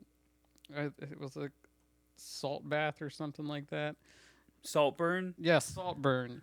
And I was like reading the comments, and then I looked at the scenes and I was like, y'all haven't seen shit. Like, this movie is not uncomfortable. It's gross, maybe, but you want to be uncomfortable and grossed out? There's a lot worse than that fucking movie. I saw a Twitter feed about that, and somebody was like, getting a playlist together for my friend that now likes fucked up movies because he watched Saltburn, and it was like Martyrs, Irreversible, Solo, and like all these terrible movies. And I said, yeah, I don't see how anybody that watched Saltburn that thought that it was like disturbing could survive Martyrs. And then my buddy under that was like, these people would not make it through the Poughkeepsie tapes. And I'm like, no, they wouldn't. Oh yeah, no, they would not. No, make they through fucking that one. wouldn't. I forgot about that one. So yeah, that's fun. I read this guy's whole like comment story where he was like, I was watching this with my mom, and she gave up at the part where the dude ejaculates into a bathtub and the other one gets a bath in it, and it's like, I think it's just people that think gay stuff is disturbing. I like, really, because that's like what everybody talks about is the gay shit. Is they're like oh, he's fucking licking cum, and I'm like, dude, I didn't watch, but I heard Timothée Chalamet fuck a peach and Call Me by Your Name. All right, like that's nothing. Like there's nothing like that's not even like disturbing. It sounds kind of gross, I guess, but like it's not disturbing. Like what the fuck? Like that's. I think it's just people just think gay shit's weird. I really think that's all it is, because everything I've seen about that movie where people are like, oh, it's fucking so disturbing and uncomfortable. I'm just like, you just don't like gay people. That's or you just think we're weird, I guess. I don't know. Like the fuck? It's whatever, dude. But I don't know. If that gets somebody to watch Martyrs, I'll take the opportunity. At least you jumped down the rabbit hole. I'll be like, you want to watch something fucked up? Brother, I got like 3 or 4 French movies that'll blow your mind. So, that reminds me, I should be getting Inside soon. Not the Disney movie, the French extremity horror movie. I didn't think you meant the Disney movie. Well, I didn't. Inside Out is what I mean. That's the name of it, right? It's Inside Out? Inside Out, not Inside. I don't know. I don't know. Keep track of shitty Disney movies. I don't care about Pixar. All right, Coco is a banger. All right, don't start with me. But yeah, just follow us wherever you follow us. Yeah. Listen to us wherever you listen to us. And we'll be talking about Evil Dead Rise soon. Yeah. Finally. Evil Dead's gonna rise, and then we're gonna put it down. I was gonna say we're gonna rise to the occasion, but yeah. Nah, mine's better. Oh, is it? You think so? Yeah, I get to talk about how much I hate that fucking daughter in that movie. Which one? The short-haired girl. Why? She just annoyed me. Why? I was just the entire time I was just like, please, can she die? She didn't even do anything bad. she was not responsible for anything in that She movie. just bugged me. Just like your mom's a free spirit artist, and your brother's a weird fucking DJ person. Your sister's a fucking freak, and you gotta be the annoying Go Earth protester girl. DJ person. Oh, so your problem is because in a family of like cool ass people, she's just, hey, we need to protect the environment, which, for all intents and purposes, we at Gore Goblins want to say that protecting the environment is important, but I get your point. I get your point.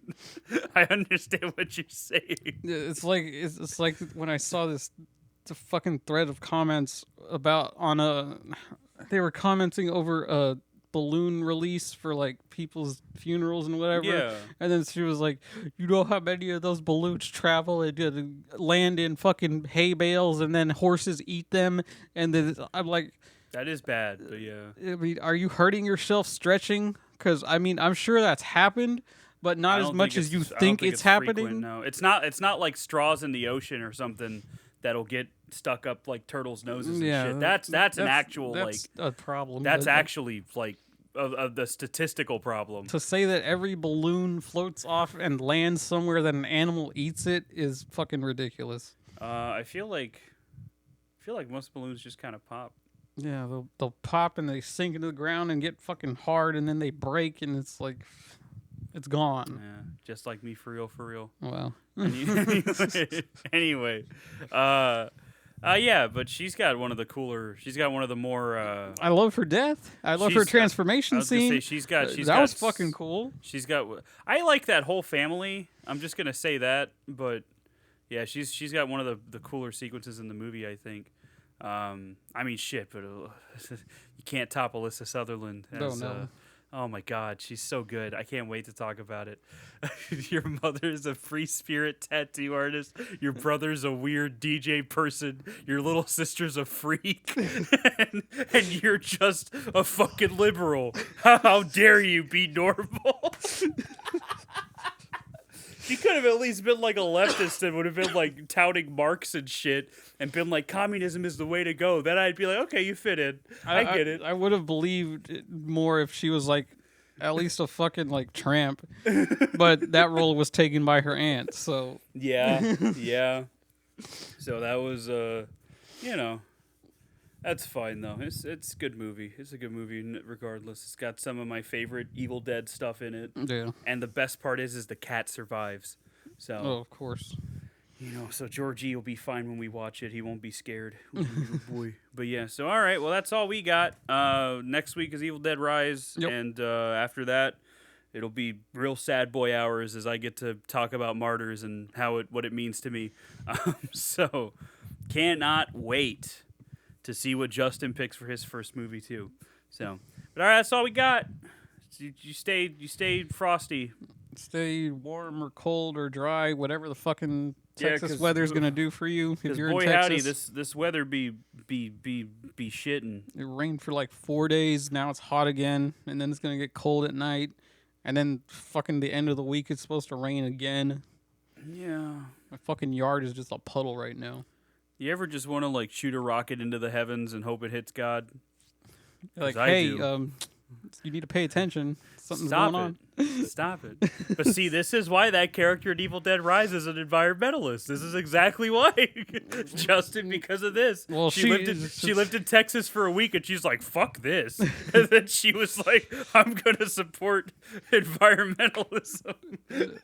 No, the most offensive thing in a character for Texas is the fucking bitch in the Chainsaw Massacre.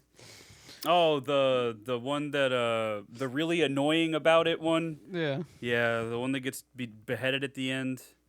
How small is your dick? You need to carry around a gun. Doesn't she like make her sister feel bad for like surviving a school shooting or something? Like, I feel like that's yeah, a plot so point. she makes it like it's fucking her problem, and the fucking sisters. See, but I like that though, because that's just a liberal. Like that's why I don't like liberals, because they're. It's like when we watch Get Out, we can talk about it more, but it's that idea that like you're only in it so long as it makes your life better, That she was and like, then once that happens, you're good. she was trying to deal with it by like holding the gun, and then her sister's like, "No, you need to be afraid of that." And like, and then what did that accomplish? It made her fucking freeze up when she had the chance to shoot. Yeah. So that's yeah. She's a bad character, because it's like yeah, because like that's a main thing in Get Out, is it's that idea that like. And again, I was just like, this movie cannot end, and this bitch survives. Yeah, she doesn't. I know. No, she doesn't. I was so happy when that happened. But yeah, it's like Get Out in the sense that it's like, yeah, well, we'll push for social issues as long as it doesn't inconvenience us. But the second it inconveniences us, we don't want anything to do with it. Yeah. It's that idea, especially for affluent people like her character in Texas Chainsaw, because like they're driving like a fucking Tesla or something. I think it's that idea that like, okay, obviously you come from money. You're only doing this shit for optics. You don't really give a fuck about like you learned the word gentrification and you use that for your own gain as opposed to for the people that it's actually affecting. Yeah. Like that's the problem. And the Candyman reboot looks at that too. But you know, that's all stuff we'll talk about when we get to it, because those are two franchises, and we're gonna have to get through two very, from what I've heard, bad sequels to Candyman before we get to that reboot. So you know. What was it? It's like Day of the Dead or some shit is one of them. Yeah, Day of the Dead, and then was Farewell to Flesh. Cool title. Yeah. Sounds like a fucking Morbid Angel album, but you know, probably not cool anything else. Not R.I.P. Tony Todd, but like poor Tony Todd having to do that. R.I.P. to him and Hatchet too, though. So that's besides the point. Yeah, he got fucked in Hatchet. We'll get to all that later. Just thanks for listening. We're going off on a certified sidetrack segment at the end of the show. What are we doing? Sorry, guys. So I'm sorry. I apologize. But thanks for listening. And next week is Evil Dead Rise. Woo. Hell yeah. I cannot wait to watch this one again. It's been about a year, so I'm excited. It'll be my third time watching it. Hell yeah, dude. It's good. All right, well, you know, stay clean. I don't know. Yeah. Wear a condom. I don't know. Do something. Don't have any more kids. No more. We don't need any more. There's too many of them. Way too many of them. I'll get back to you on that. Justin, I swear to God. Anyway, I'll talk to you. We'll talk again later. Next week. I'll talk to you later, dear listener, who I have a personal relationship with. Fucking. All right, that's it. I'm cutting it off. Bye, everybody. Let's just thanks make for a listening. Discord server. Absolutely not. You're not doing that. All right, that's it. That's all I gotta say. Okay, bye. Wish my cat good tidings. Whatever.